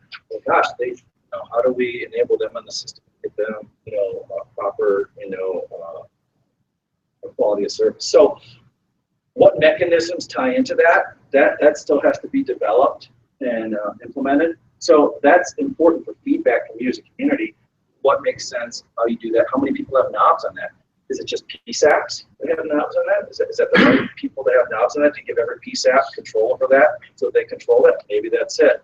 And then you saw how complex the matrix is for setting priority and preemption. So having templates available to make it easy, because you don't want to make the job of the PSAP operator any more difficult than it is right now. They don't need to be in there programming, oh gosh, but that's going to take some work by the community to determine what those applications are, what those services are for the users. So the cell sites, the radio access network, just to let you know, they come in a lot of different cells. Typical cell sites that you see are macro cells. There's also boomer cells and small cells. So a boomer cell is nothing different than a macro cell. It just has antennas that sit up higher, and they make some changes into the software. Current boomer cells can go about 70 miles, 101 kilometers, max range. So if you have enough coverage and you're in the area, you can be 70 miles away from the cell site and close the loop on your cell phone. So testing at PSCR, they've gotten about 60 miles or so here at the site that's on Highway 8 in Erie, off I-25. Going up north to Fort Collins, you're able to get signal and close from there. So for extreme range extension, if public safety doesn't have a lot of money or FirstNet doesn't have enough money, you could deploy boomer cells, and then you add that with a high power UE. Now you maybe have a usable network in areas we didn't have coverage before. So that is a solution that we're looking at with the state. And then you have small cells that are coming, and those are usually, you know, a 10 to 100 meter type coverage, real small coverage. A little bit about the service core network. I won't talk a lot about this. IMS, the IP multimedia system, is all these nodes right here. All of that's required just to make a voice call. So we used to be really simple with circuit switch calls and WPS. It's become really, really complicated with LTE. And the reason for that is that LTE, when it was instantiated in Release 8 in 2005, was never intended to carry voice. It was a data-only network. Then they realized, oh no, people still like to talk. So in Release 9, they started adding in hooks for voice over LTE or VoLTE. And now, probably, and depending what carrier you're on, between 40 and 60% of voice calls in the US now are carried over voice over ownership. So size matters. Those core networks that we talked about are really massive and huge and in data centers, but processing power has gotten really good. The protocol stacks are now commercially available. You can go get them. It's freeware. They're license free. You can get them.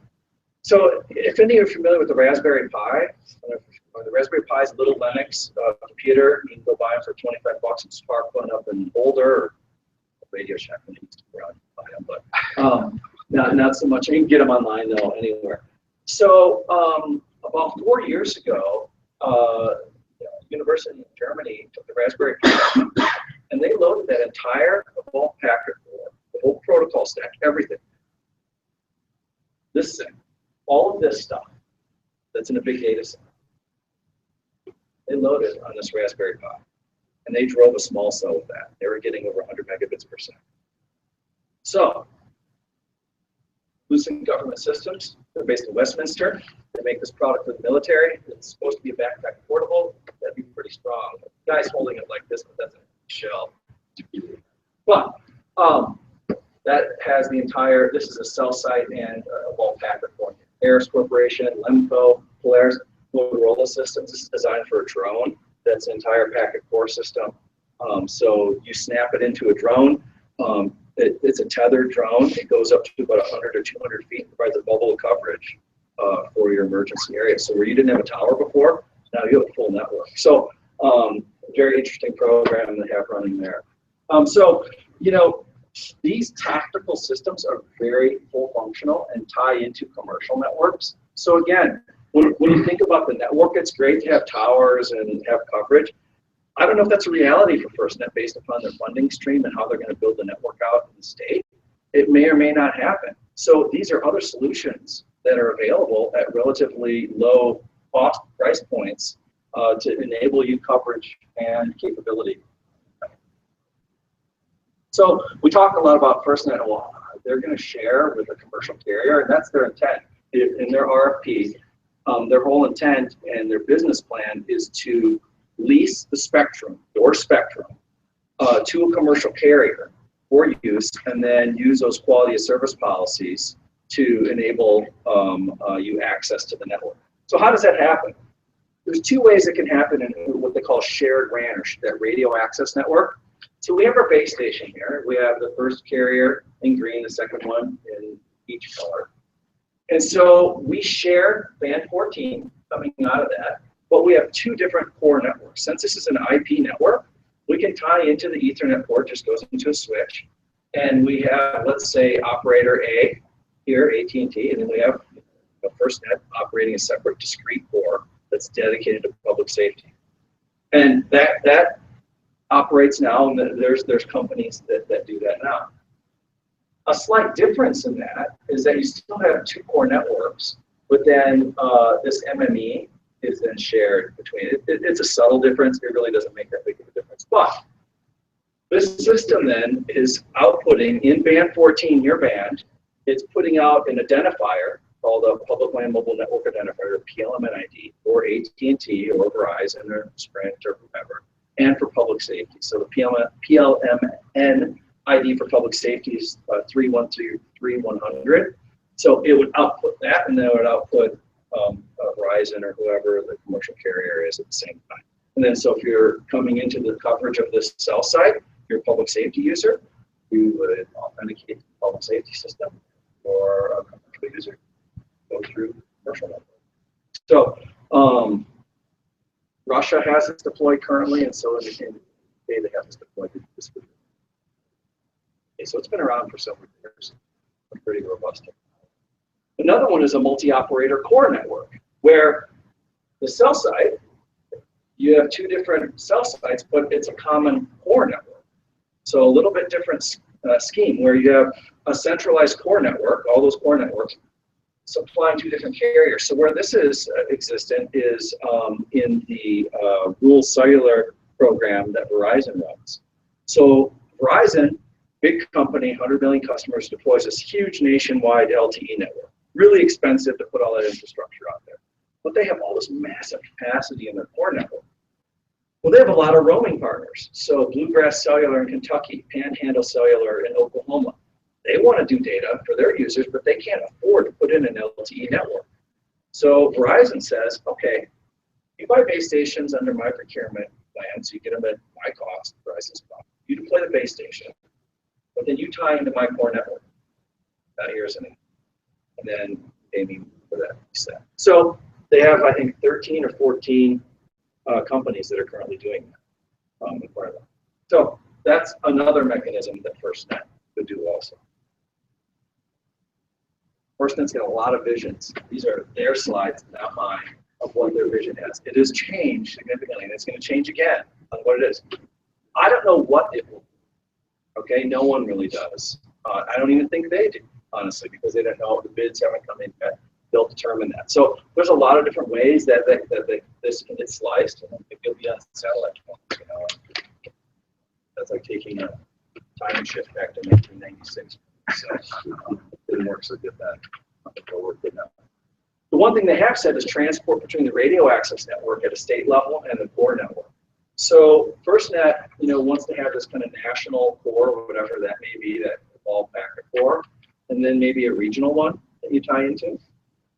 And then they would have fiber connectivity in this regional core, and then at the city or county or local level, you would tie into, let's say, the state of Colorado fiber ring or DOT's fiber ring, that punches out to a regional core and out to FirstNet's national core.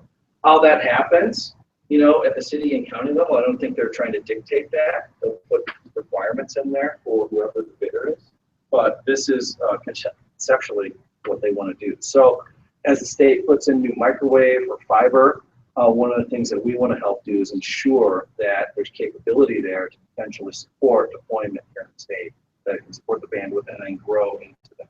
So it's great to put in new fiber, but if you're not putting in enough capacity, enough repeaters, or your microwave capacity isn't at the limit, hey, maybe it's worth it to go say, hey, we want microwave capabilities to support LTE. 911 integration. So, you know, integration with NG911 and FirstNet integration. It's happening, obviously, at the state. As you see consolidations happening in PSAPs, as you see more technology and fiber getting pulled into PSAPs, that's happening. This is my opinion. I don't see a big coordination effort happening between that effort that's happening at a state level and NENA and all of that, and meeting E911 requirements and FirstNet. So you have all this capacity happening in PSAPs maybe with fiber coming in, but are considerations being made? I mean, you hear talk of it, but are real considerations being made right now to support FirstNet, route that traffic, support that accordingly? I haven't seen FirstNet. They've tried reaching out, but it's been hard for them, I think, to do that. So how and when does this integration happen? You have all these different needs that need to be met for E911 support, different gateways, how you punch out. You have the security aspects of that. And then you have a commercial carrier that's part of that too now, right? That's sharing, potentially putting commercial traffic down that fiber that was intended for the PSAP. So how do you ensure security, reliability, availability? FirstNet did hire They- SEB from Broadband. Yes. They're trying. Yes. Yeah. So if we're building up FirstNet, and you know, it comes into person, that carrier can pay us. That's a great question. Can you repeat? So the question is, if FirstNet comes in and they're partnering with the commercial carrier, will they compensate the PSAP for use of their facilities, whether it's fiber, microwave, whatever? Is that, did I get that right? I don't know. I can't speak for FirstNet. I think this is where it gets difficult. That's why they hired a coordinator to help with this.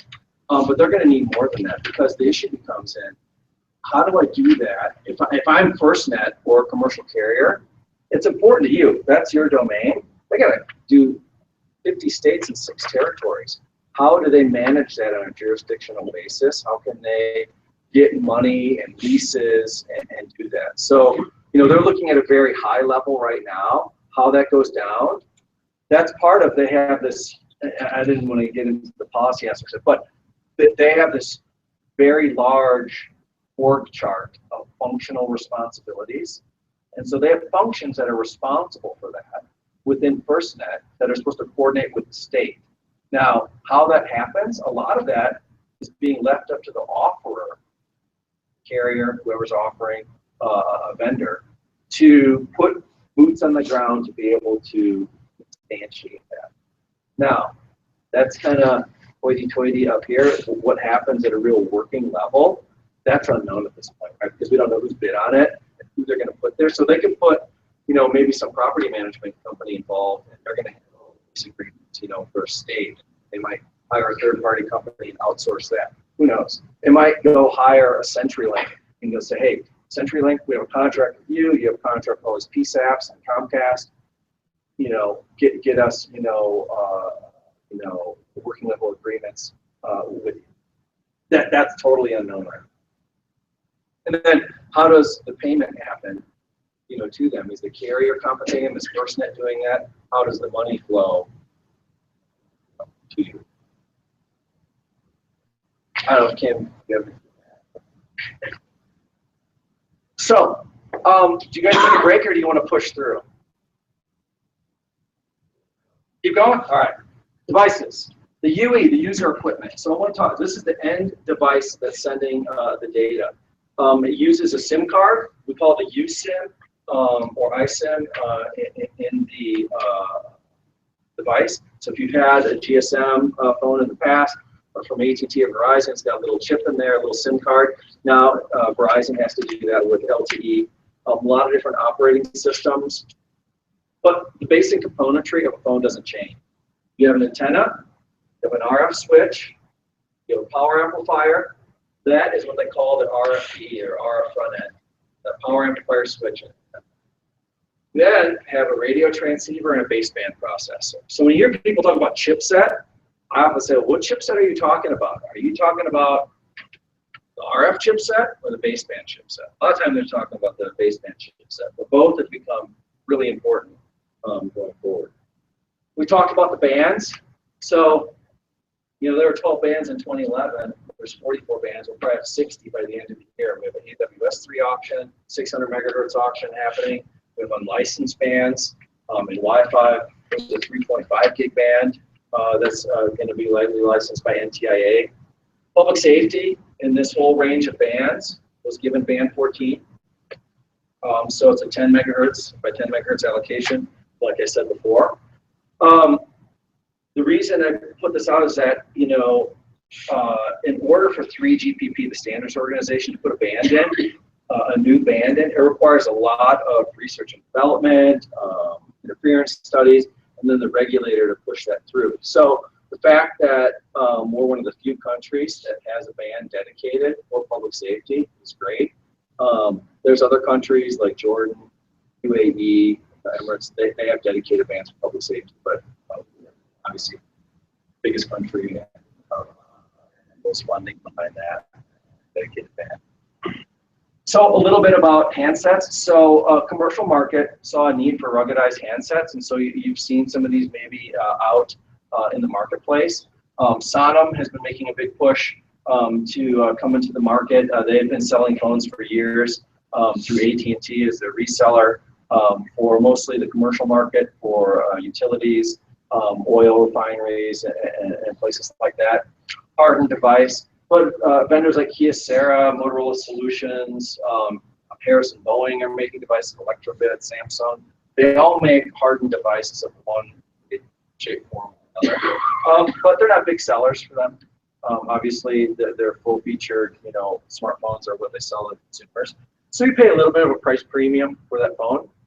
Maybe that's what you need for public safety. Maybe you need something you can hammer a nail with and throw through a window and being virtually indestructible and waterproof. And that might be what you want.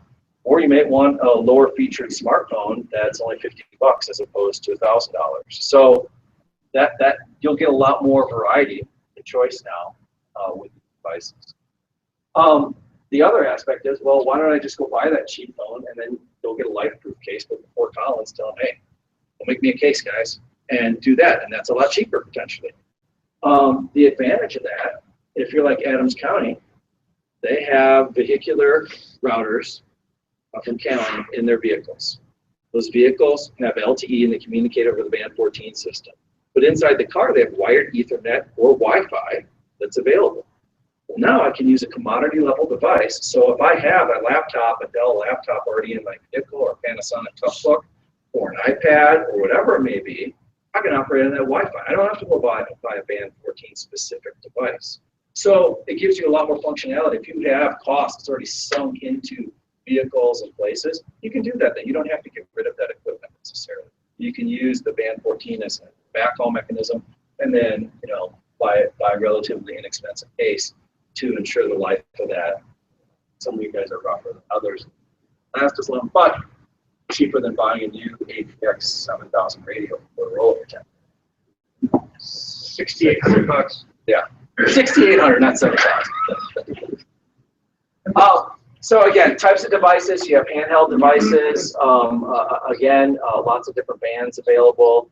Plus, Wi-Fi, Bluetooth, GPS, and then 3G bands available in that. They can be used on a standalone basis. We talked about vehicular routers. So typically, they're USB-based or Ethernet-based into the laptop, and they can provide a hotspot for Wi-Fi. So again, extending the capabilities of your existing solutions that you have in the vehicle. And then there's the high-powered radio. So this will allow you range extension. It's not going to be on your hip. It's going to be a vehicular-mounted system. The system that actually Electrobit put together was a booster. So you had your normal smartphone. You put it into a car cradle, and then it boosted it up to 31 dBm. So kind of innovative solution. So you didn't have it extended your capability of your smartphone once you got in the vehicle. So you might see solutions like that come about. But these are all commercial solutions that are available now. This is the Motorola solutions vehicular router. So the SIM card, I won't talk a lot about that. A lot of different manufacturers, but this is what stores all of your user credentials currently. So the nice thing is that until no one's cracked the LTE SIM card, GSM SIM cards have been around since 1997, 96, and they just cracked that a year and a half ago. So it took a long time to hack that. And LTE has added on 5 more key layers in addition to that single key that GSM used. So the security, so if you've ever, if any of you have badges to like get indoors, at all, if you've ever seen military badges, CAC cards, they borrow their technology from a SIM card. That is a SIM card. Gemalto and G&D provide about 90% of the SIM cards in the US and smart cards that are used for entry into buildings. So that the HID industry borrowed that from the mobile industry. So it's a very, very secure interface. We talked about LTE direct or proximity services. This is the ability of one device to talk to another device. And this operates in the licensed spectrum. Currently it's being developed for commercial uses, but in release 13, really release 14, public safety get that. So you're not going to see that till probably 2018, 2019. There's demos and trials happening now, but there's just a cost into making that happen. And all the trials that are happening right now are happening in what they call TDP spectrum. You have that single chunk of spectrum. You don't have a separate transmit and receive. Because LTE direct, the way it works, if I transmit it out of my device on the same frequency as the macro base station, I'm interfering with the macro base station. So what they do, they transmit in the receive band. So they take the receive band, which isn't being heavily used, and I communicate to you in the receive band. Well, in order to do that, you have to put a duplexer in the phone. And then you have to put it in TDD architecture and framework into the phone. So there's an additional cost of that in the bill of materials. So when a Samsung or Apple is looking at that, and they're trying to shave fractions of a cent off, for them to put that functionality in there, it's a big cost for them. It might only be $3 in components, but it might be $600 million hit for them, putting that functionality. So that's where FirstNet's going to start. They should have started negotiating 2 years ago, but hopefully they'll kick the tires. Talked a little bit about security, how important that is. So just in the security domain, 3GPP, the standards organization, they look at it from 5 different ways. They look at the network access. So that's the radio air interface. So in P25, you can have encryption. You can do triple DES or DES or AES encryption. 3GPP or LTE supports what they call the SNO 3G standard or AES. So AES encryption is supported over the air. And what that does is that encrypts the signaling layer and the data layer separately. So there's actually 2 AES encryptions. So your signaling layer is separate. So if you hack the signaling layer, you haven't hacked data layer. So those are done. We have the user domain, which is the MCIMEI. That's your SIM card. So you have that security on top of there. You have the application domain. So that's secure messaging. Hey, is your application authorized to work on the network? And then there's also on the network domain putting in all of these features to secure the network transport layer, so the backhaul. So right now, when you have an LMR system, when you do encryption, it's encrypting over the air. Your backhaul isn't necessarily encrypted, right? Your T1. Here, we'll encrypt all the backhaul so that if you're on a shared fiber, we're encrypting all that communication. That comes at a cost.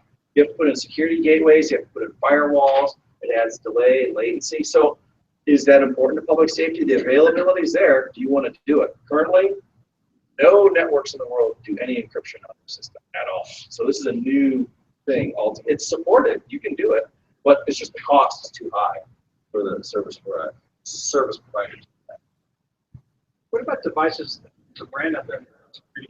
Literally, got to have the same brand, but it's encrypting AES end-to-end. What they say, but not encrypting through. If you're using a commercial network provider, you're not going to get the network encryption. Right. So they essentially do a VPN. Oh, so the question was, there's phones out there that do end-to-end encryption, AES encryption, and you can do that. You're essentially doing a VPN client, mobile VPN client. So you create a tunnel at the app. So VPNs work at the application, not the network or MAC layer. So you're creating a secure tunnel, and it secures that. Where this becomes important is if, let's say, a foreign carrier won the contract. So let's say MTN Networks out of South Africa wins a contract for FirstNet, and they become adversaries of the United States. Maybe I want my network secured from their traffic or something like that. So you could differentiate your traffic, have encryption on your core network, or you're sharing that core network with a commercial carrier. Hey, I want my stuff secured, locked down, from an IP, connectivity layer. Or I have multiple core networks throughout the U.S. I want to secure those. So it just gives you that capability if you want to. Security gateways are getting cheaper in cost, so it's not, the cost that were paid 3 and 4 years ago, that cost goes down as processor stuff. I think we take more of a hit. On the network side, I don't think this is necessarily an issue. Where it becomes an issue is doing it on your phone. When you start doing AES encryption, most of that takes place on what's called the application processor. Blocks that I set up, that last block here, that chipset. Now you're running AES encryption on the application processor. That eats up more MIPS, eats up more battery life. So what does your battery life, which already kind of sucks right now on a smartphone, look like when you're encrypting all your traffic? Doesn't need to all be encrypted. Maybe it does for HIPAA purposes, right? So those are trade-offs you have to figure out, but the industry, that's great for them to go figure it out. That gives them a new challenge. Say, hey, I want AES encryption, but I want to maintain my battery life the same. And I think they can accomplish that. It's just not commonplace right now. So voice, remember I said voice was not intended for LTE, now it is. So for years you've been able to do VoIP or voice over IPs. So you can go download an app, Skype, Viber, VoxOx, Eagle Voice, whatever it may be. It's available now. There's a lot of features and functionality. So if you can, compare normal telephony voice, I can dial a number and get a certain switch call. But on these OTT apps, if you've used them, if you pay for service on Skype, I can get a phone number with it. I can dial whole numbers with it and receive calls. I can do instant messaging on it. I can send emoticons to people if I want to do that. All kinds of text messaging. So there's a lot of features. But interoperability is limited, right? You can call another landline, but you also have to have Skype. I can't call Viber to Skype and make that call, all right? And so those are closed networks. So those have often been looked at very poorly by my colleagues that I used to work with at Public Safety. I'm a big fan of OTT apps, and I'll tell you why. Because those closed networks can offer you a lot of functionality really fast and a lot of features. There's an application called WhatsApp, and so they were purchased, $19 billion paid by Facebook. When they were purchased, they had 100 million users, right? This is about a year and a half ago. After Facebook purchased them, they went up to about 300 million users on the network, TF, okay? This is 15 people who designed this application, all right? Well, just this week, they exceeded 1 billion users on WhatsApp. That's a closed network. That's more than the population, 3 times the population of the United States running on this tiny little application. It's amazing. WeChat in China has over 1 billion users on their network. WeChat, which is an instant messaging application, runs 2,000 applications underneath it. Amazing function. You can pay your bill, get a taxi, turn the lights on your house, all through a chat application. We don't have that here in the U.S. because the carriers have pushed us to use their applications, and they're fearful of this market here because they're stealing market share. Voice over LTE came in, so now you can do voice, and you can have roaming between carriers. So it offers a lot of interoperability, quality of service. We have push to talk. There's over 15 vendors right now that I can go on your smartphone and I can do push to talk on. I can download their app. Some of them work pretty good, most of them not so much. But under unloaded conditions, they work good. Here's the nice thing about it. It doesn't matter what access technology I'm. I could be on 3G and make it work. I can be on Wi-Fi and make it work for the most part, or on LTE. Mission critical push to talk, so I'm looking at LTE. What happens when the signal's not so good and I walk in the police station and I go over to my Wi-Fi? I still want my computer to work. So they're having to address that, and they will address that. And then we have mission critical push to talk. But hey, I have needs right now. I want to use something right now. I want something that's compatible. So what do? And then you have the LTE direct mode. That's ongoing. So these are the voice options for public safety. There's a lot out there, a lot of decisions to be made. I would say you want mission critical push to talk as long as you pick a PTT solution that can support IMS, you're in good shape. So that would be my personal. So a little bit about a comparison of LMR and LTE. Most of you know about LMR, so I won't compare that. But P25 voice, you can send text messages on it. Most people don't do that nationally. Data rate, is 9,600 baud or 9.6 kilobits per second. Very low data rate. Again, it can be used to send, database inquiries, CAD data if necessary, etc. In the blue here is LTE. It's a high-speed network. It's a flat IP network, so you get access to many applications. We talked about the data rates.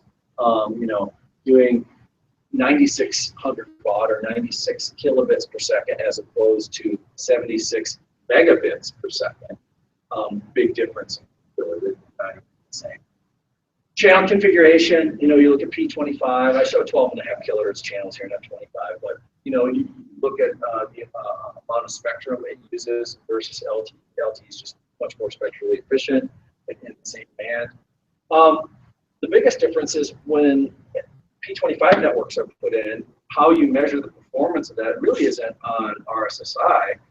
They can talk, this is on delivered audio quality, and that's contentious on how that's measured, I would say, right? That'd be a fair statement. A lot of networks, and I'm not going to speak to Colorado, never even really have very good reports on this or drive testing on DAQ across their entire network, like drive test networks. So throughput is seen in bits per second at the application user level. So you can measure that in a lot of different ways. You can measure the RF, you can measure throughput, a lot of different domains you can measure LTE. So the figure of merit of how you determine system performance in LTE, we can do that with much more accuracy, I think, than in LMR systems. Throughput, we talked about that, and how signal to noise ratio really determines cell edge. whereas in LMR, that's necessarily an issue. A little bit about voice. You know, frequencies are assigned by the FCC that minimize coverage in P25. So you get assigned what channels you get to use in your network, and then you have to design your network appropriately. In LTE, you get the entire band by the FCC, and then you get to deploy voice as you see fit, manage those neighbors and subcarriers. So that's up to the carrier as opposed to the FCC to manage that. You talked a little bit about modulation. So 2 bits per pulse or symbol, QPSK, that's what you can do in P25. In LTE, we can do the same thing, QPSK. So we're at cell edge, get that data rate, but then you can go to higher data rates, and actually it'll go to 256 long. And that's based upon how close you are to the site, what your relationship is to other users, your signal distribution. Antennas, you know, I haven't seen MIMO on P25. You have a single, you know, antenna sticking on a rubber ducky.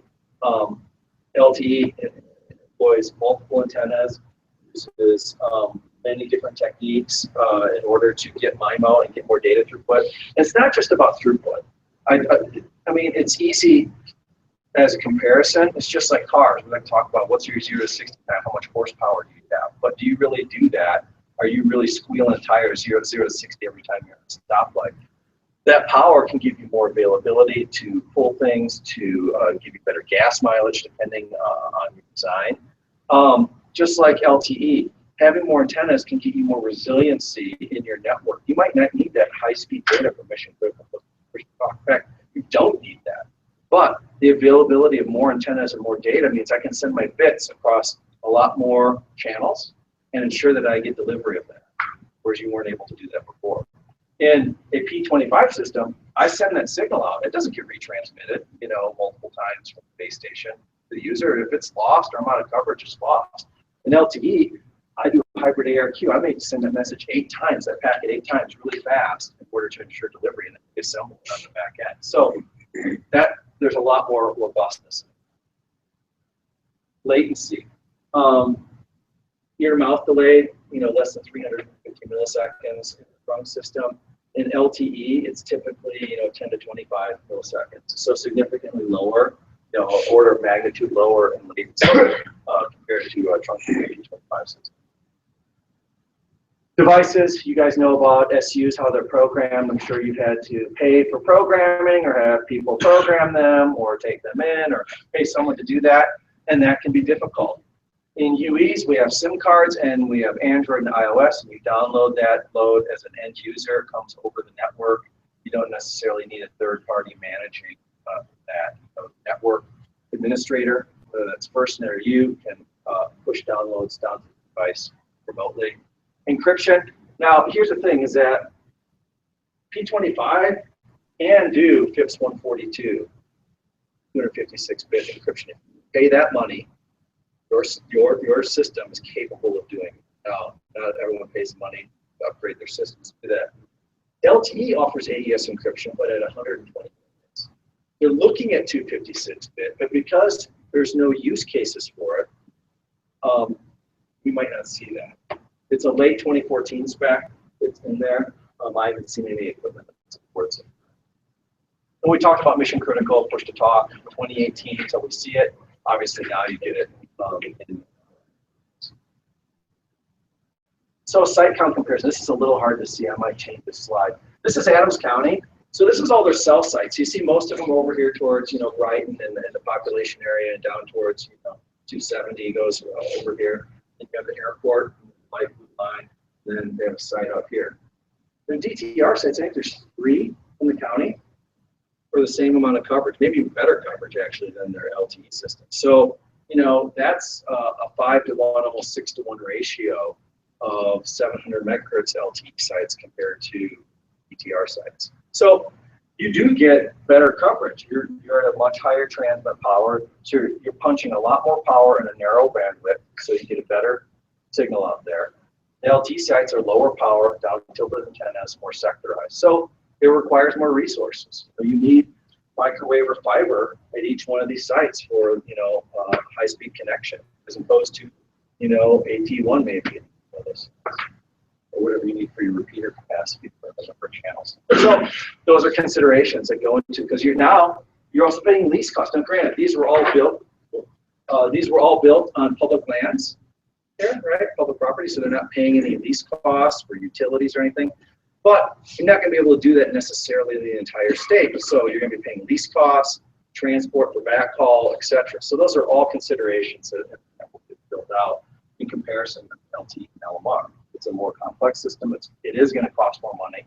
I don't think anyone would say that. I mean, you'll have base station vendors say, no, the cost per bit is cheaper, in LTE than LMR. Well, of course it is, because you can send out, 1,000 times more data, but that's not really a fair comparison when you're actually talking discrete amounts of money that you're assigned a manager or a person, whoever that is. Capacity. Obviously, we have these discrete channels. So, how many channels are in your repeater LMR base station. That's all you get. In LTE, we have this 10 megahertz side. We know how much data throughput we can put in. We can put 75 megabits per second. But we can run thousands of voice calls through that, hundreds of thousands of applications through that. So a lot more capabilities. Granted, it's bigger bandwidth than that, but a lot more capacity and availability and technology in order to support that. So I think this is the last section, the RF network design overview. So this is work that we did on behalf of state of Colorado and OIT in supporting the SLIGP grant process for FirstNet. Some of you have seen this, so this might be overview for some of you, so I won't spend a lot of time. But we want to talk about, what's coverage in a mobile broadband network? What does that include? So there's several dimensions to that. The first is the data rate. We like talking about that. How big is the engine in my car and how fast can it go? So we like talking about the uplink data rate in megabits per second. But there's also probability of coverage within a geographic area and the cell edge. So cell edge is typically determined at the 95th percentile or 90th percentile. What's my data rate at that edge of coverage? And then what's the bending? Those maps that we see, the red map, yellow map, blue map, pink map, that's outdoor coverage. That's not indoor coverage. And last time I checked, a lot of you work indoors. And actually, the carriers are starting to recognize this. Almost 80% of data communications on smartphones takes place indoors, nomadic. It's not driving anymore. And they're realizing that. That's why you see a proliferation of DAS systems and small cells and solutions like that to get better penetration indoors.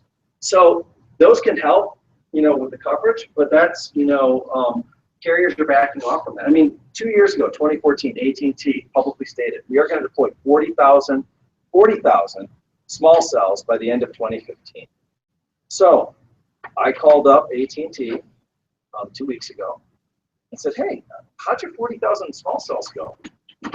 Yeah, we backed off that promise. We bought Leap, and we're just going to use macro cells to fill in our coverage, and we're not going to publicly publish those numbers anymore. So they backed up and said, they didn't even get close to that. They said, we can't deploy those in every building. We're just going to do venues, like stadiums and meeting halls, and go that route. So in building coverage. So the macro network provides great coverage, but when you start having to penetrate buildings, it becomes an issue.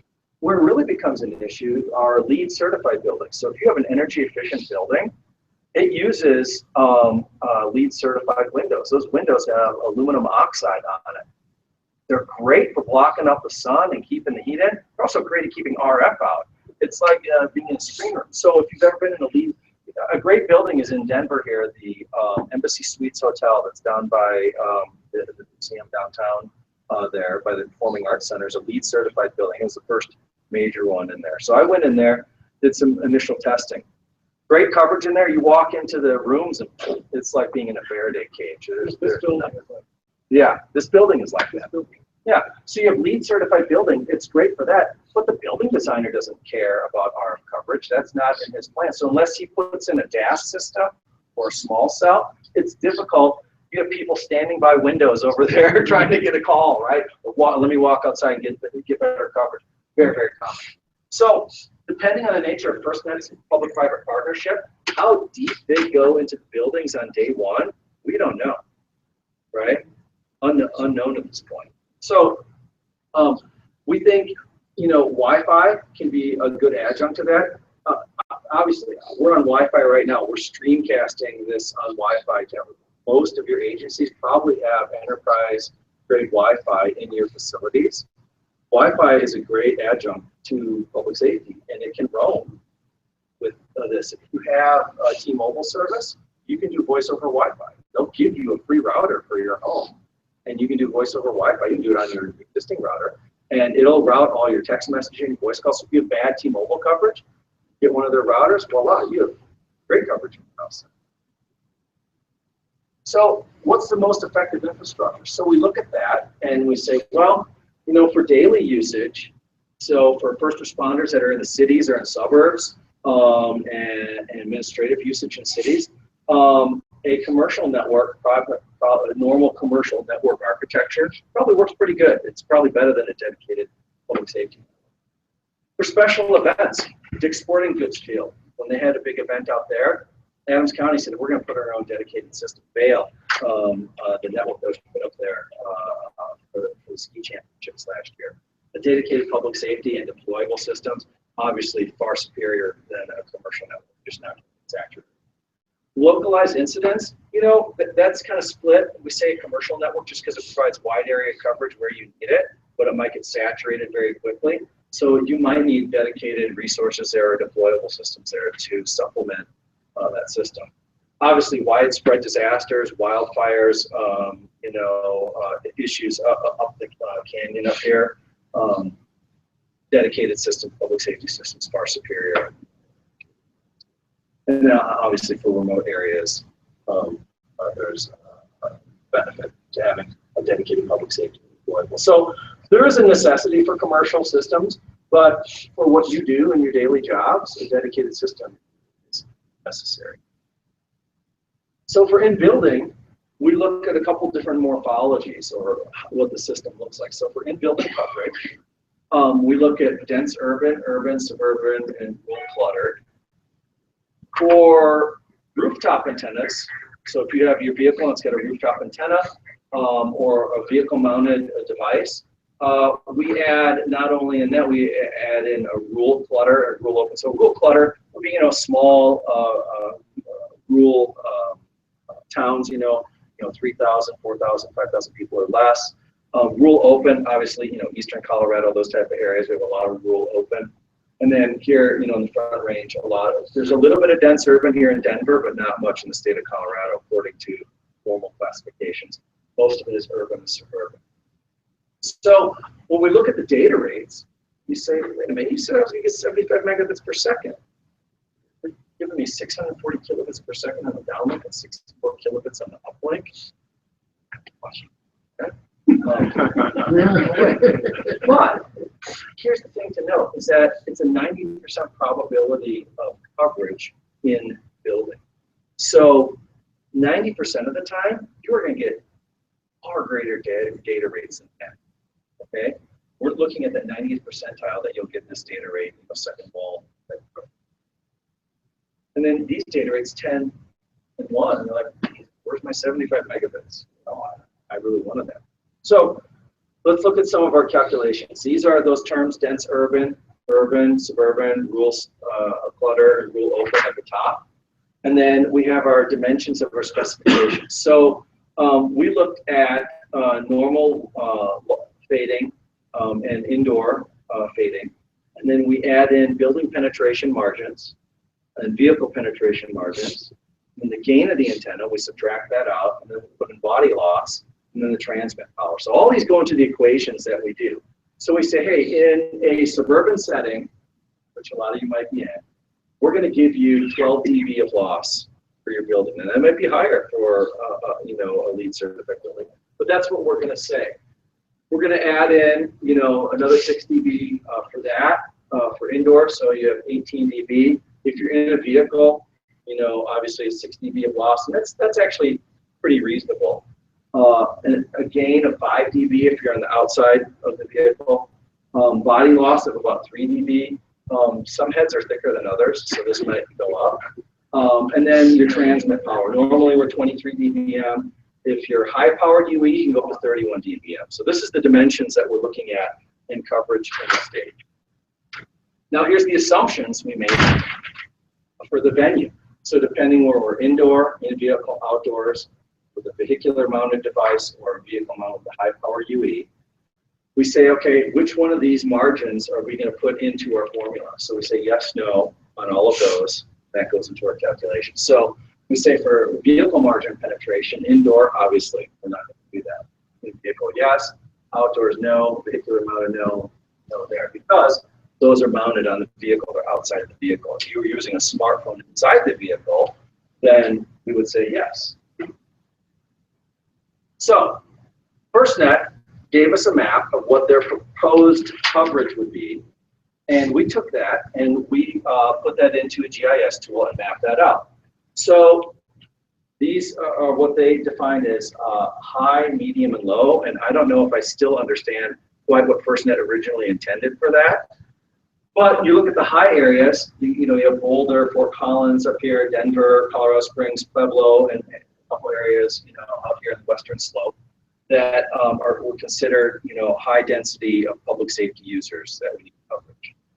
Medium density users, obviously Front Range area along I-70, and then you have low density of users and coverage necessary throughout the state. There's a lot of white space or brown space on it, right, where the coverage was. So this is what FirstNet said, and they did this for every single state. So it wasn't like they took Colorado out and said, you know, Colorado, this is what we're going to give you because we don't like you. This was evident across the entire United States. So looking at that, we took their data. This isn't ours. We calculated their data. And they did a great job. They covered 93% of the population of the state. So it became very clear to us, they used a census tract model. And they looked at population of the state. This is what a typical carrier does.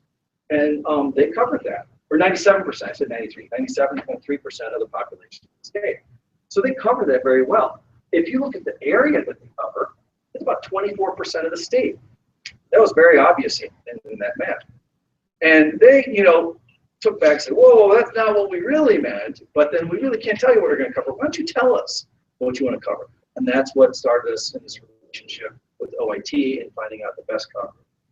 So looking at it, you can see your counties on here. You can see what area of population we cover. So if you live in Broomfield, you're going to get great coverage because it's overlapping with all the other counties and it's a small county.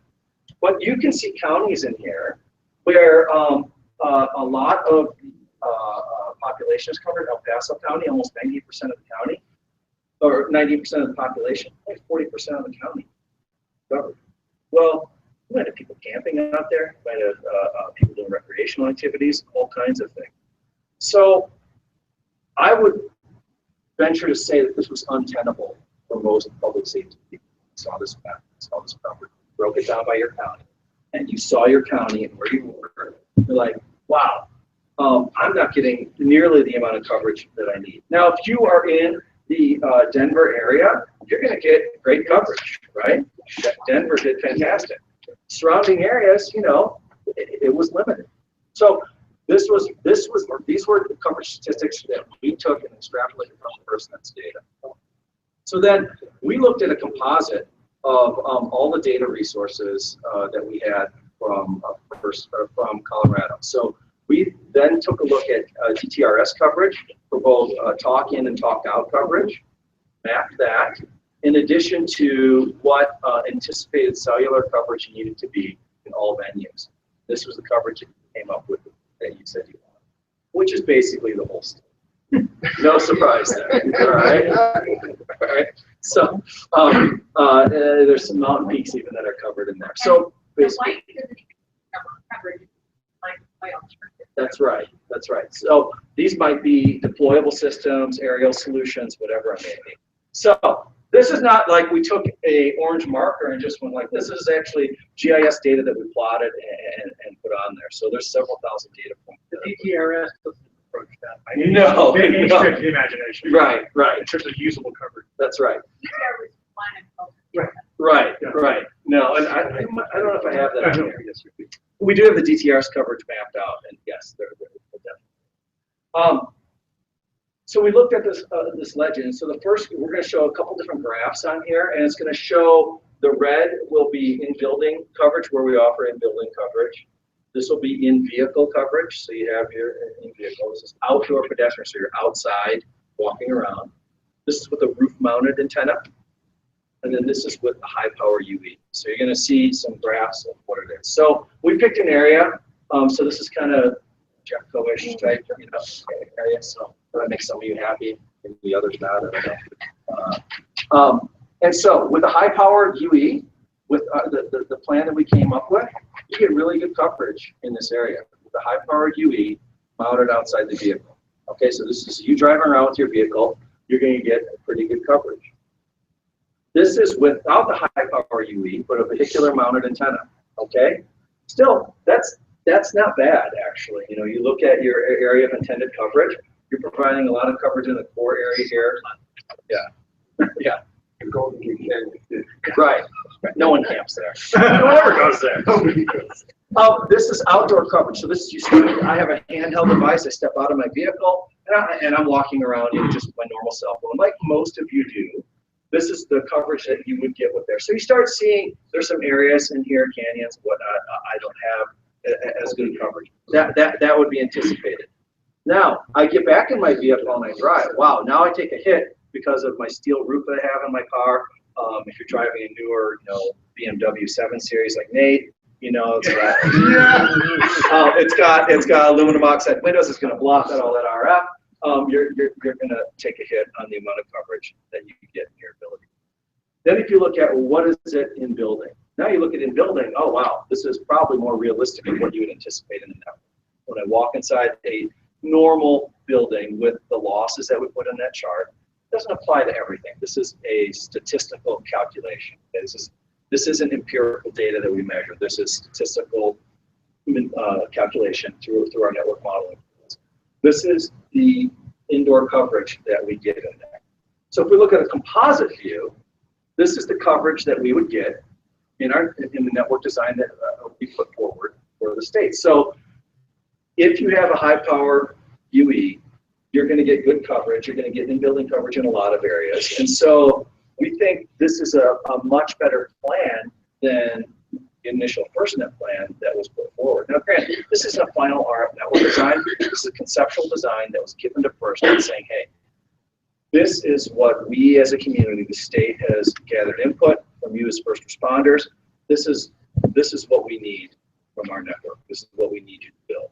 If you look at the FirstNet RFP, there's a page in there that shows a map of the United States, continental United States, and you see all the states' coverage. You'll see right in the middle this big square state that has nice bright red colors and everything else doesn't, and that's our state, Colorado. We were one of the few states that actually said, you know what, we want to build a network for our first responders, not for commercial users, and really have a robust network. Now, if high power UE doesn't come about and doesn't get deployed or you don't buy them, obviously that changes the map, right? And you can add alternative solutions that we talked about, those small cells that we added, Wi-Fi be a great adjunct to that. So with that, there's a disclaimer here at the end that this was I'll put on here to make everyone happy. And I believe we are done with 8 minutes to spare here. So any final questions? This is going to be available here. Like, you get our YouTube channel, and we'll send keep it out.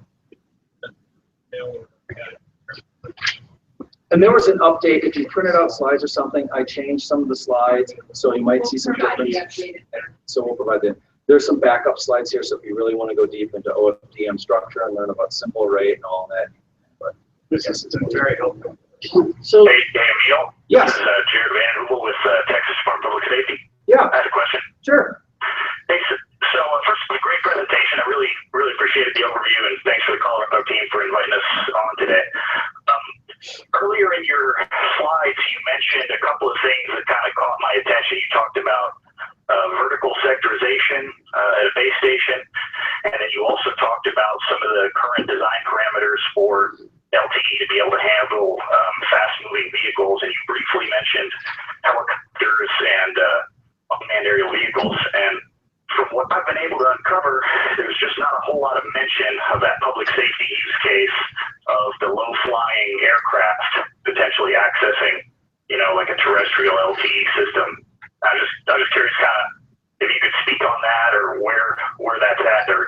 Sure. How are the helicopters supposed to connect? Sure. So if you think about those releases in 3GPP, the organization, the standards organization, in release 12, a company by the name of Orange Telecom, so Orange is a big service provider in Europe.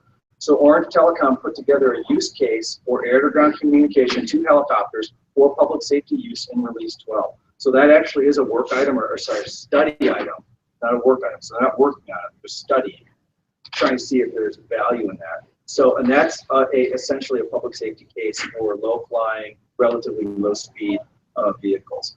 The issue really becomes in covering drones and aircraft vehicles is that the antennas are pointed towards the ground or towards the horizon, right? You're not covering up in the sky.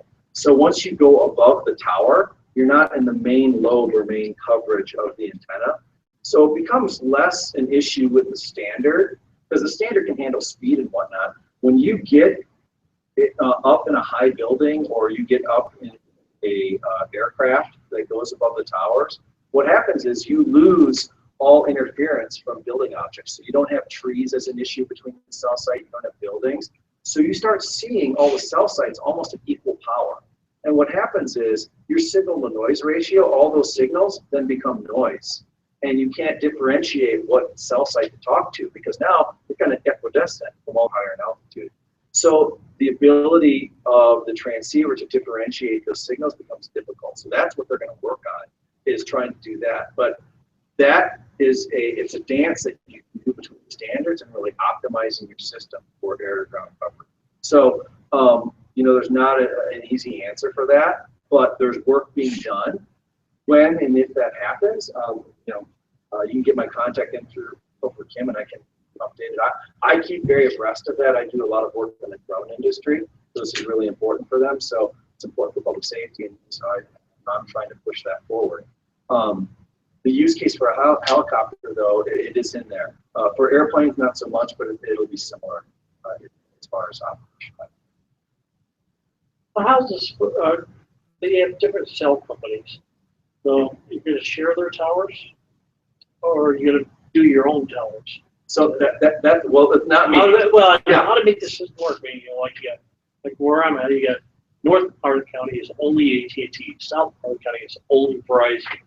So get everybody to talk to share all the tower for LTE? Sure. So the question was, how is this going to work with FirstNet and their towers and coverage? There's coverage from AT&T, part of the county, and Verizon in one part of the county.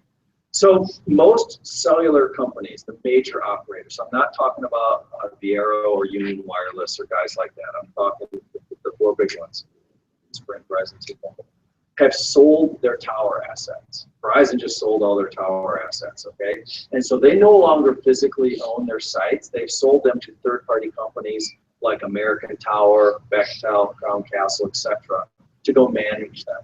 Because jurisdictions have said, hey, I don't want you building 5 cell sites in this area. I want you on 1 or 2 towers, and then you all have to share space, right, and buy them. So they still own some assets. AT&T owns, you know, about 7,000 sites or so, but they have 50,000 cell sites. So the vast majority, right, are outsourced.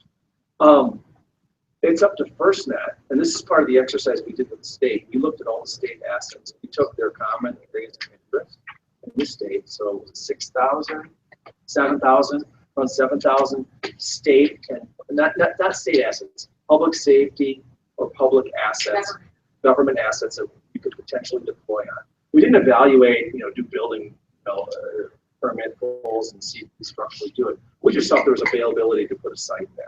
And we looked, and the coverage maps we showed said, hey, we can build a very robust system on public sites and then supplement where we need to with commercial sites. So you go to the commercial tower owner or the other owner and do that. Now, that's if the state were to, you know, have control over the sites.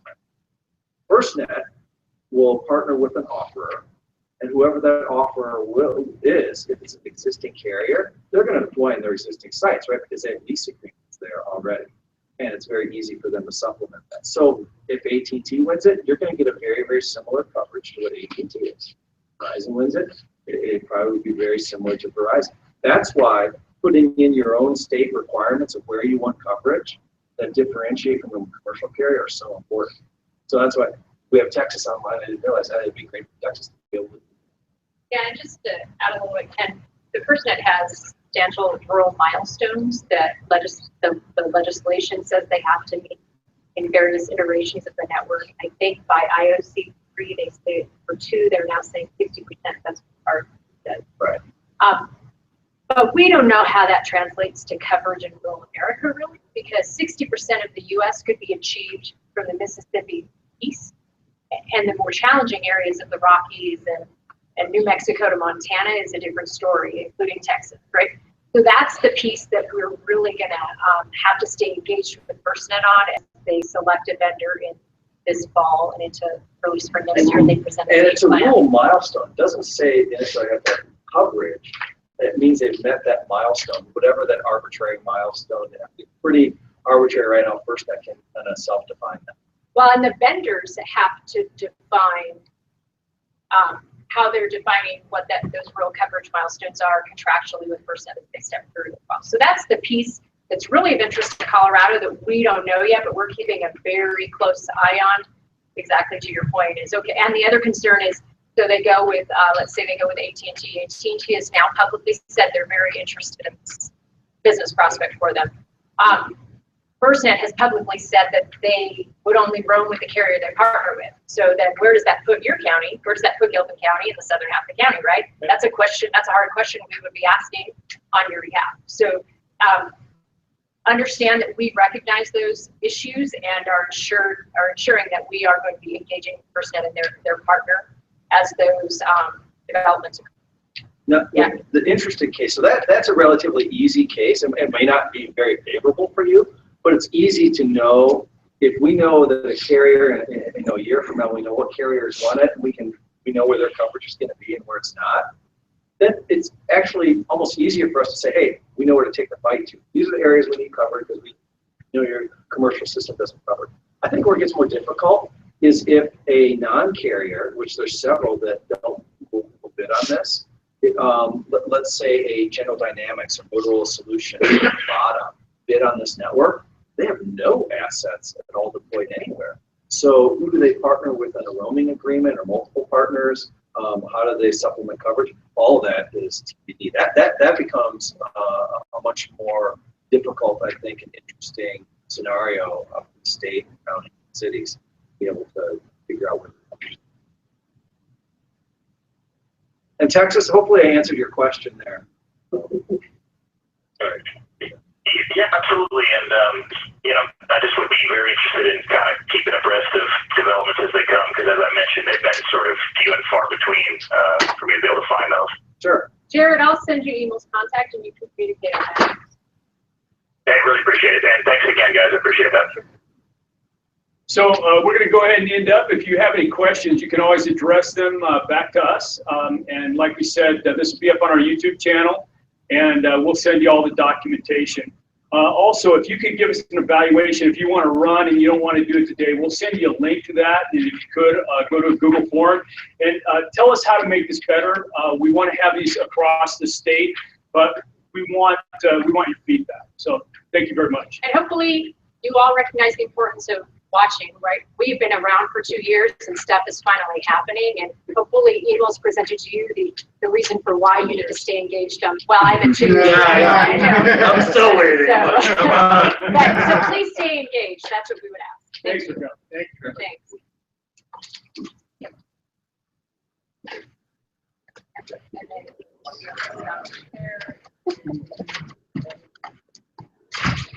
Huh?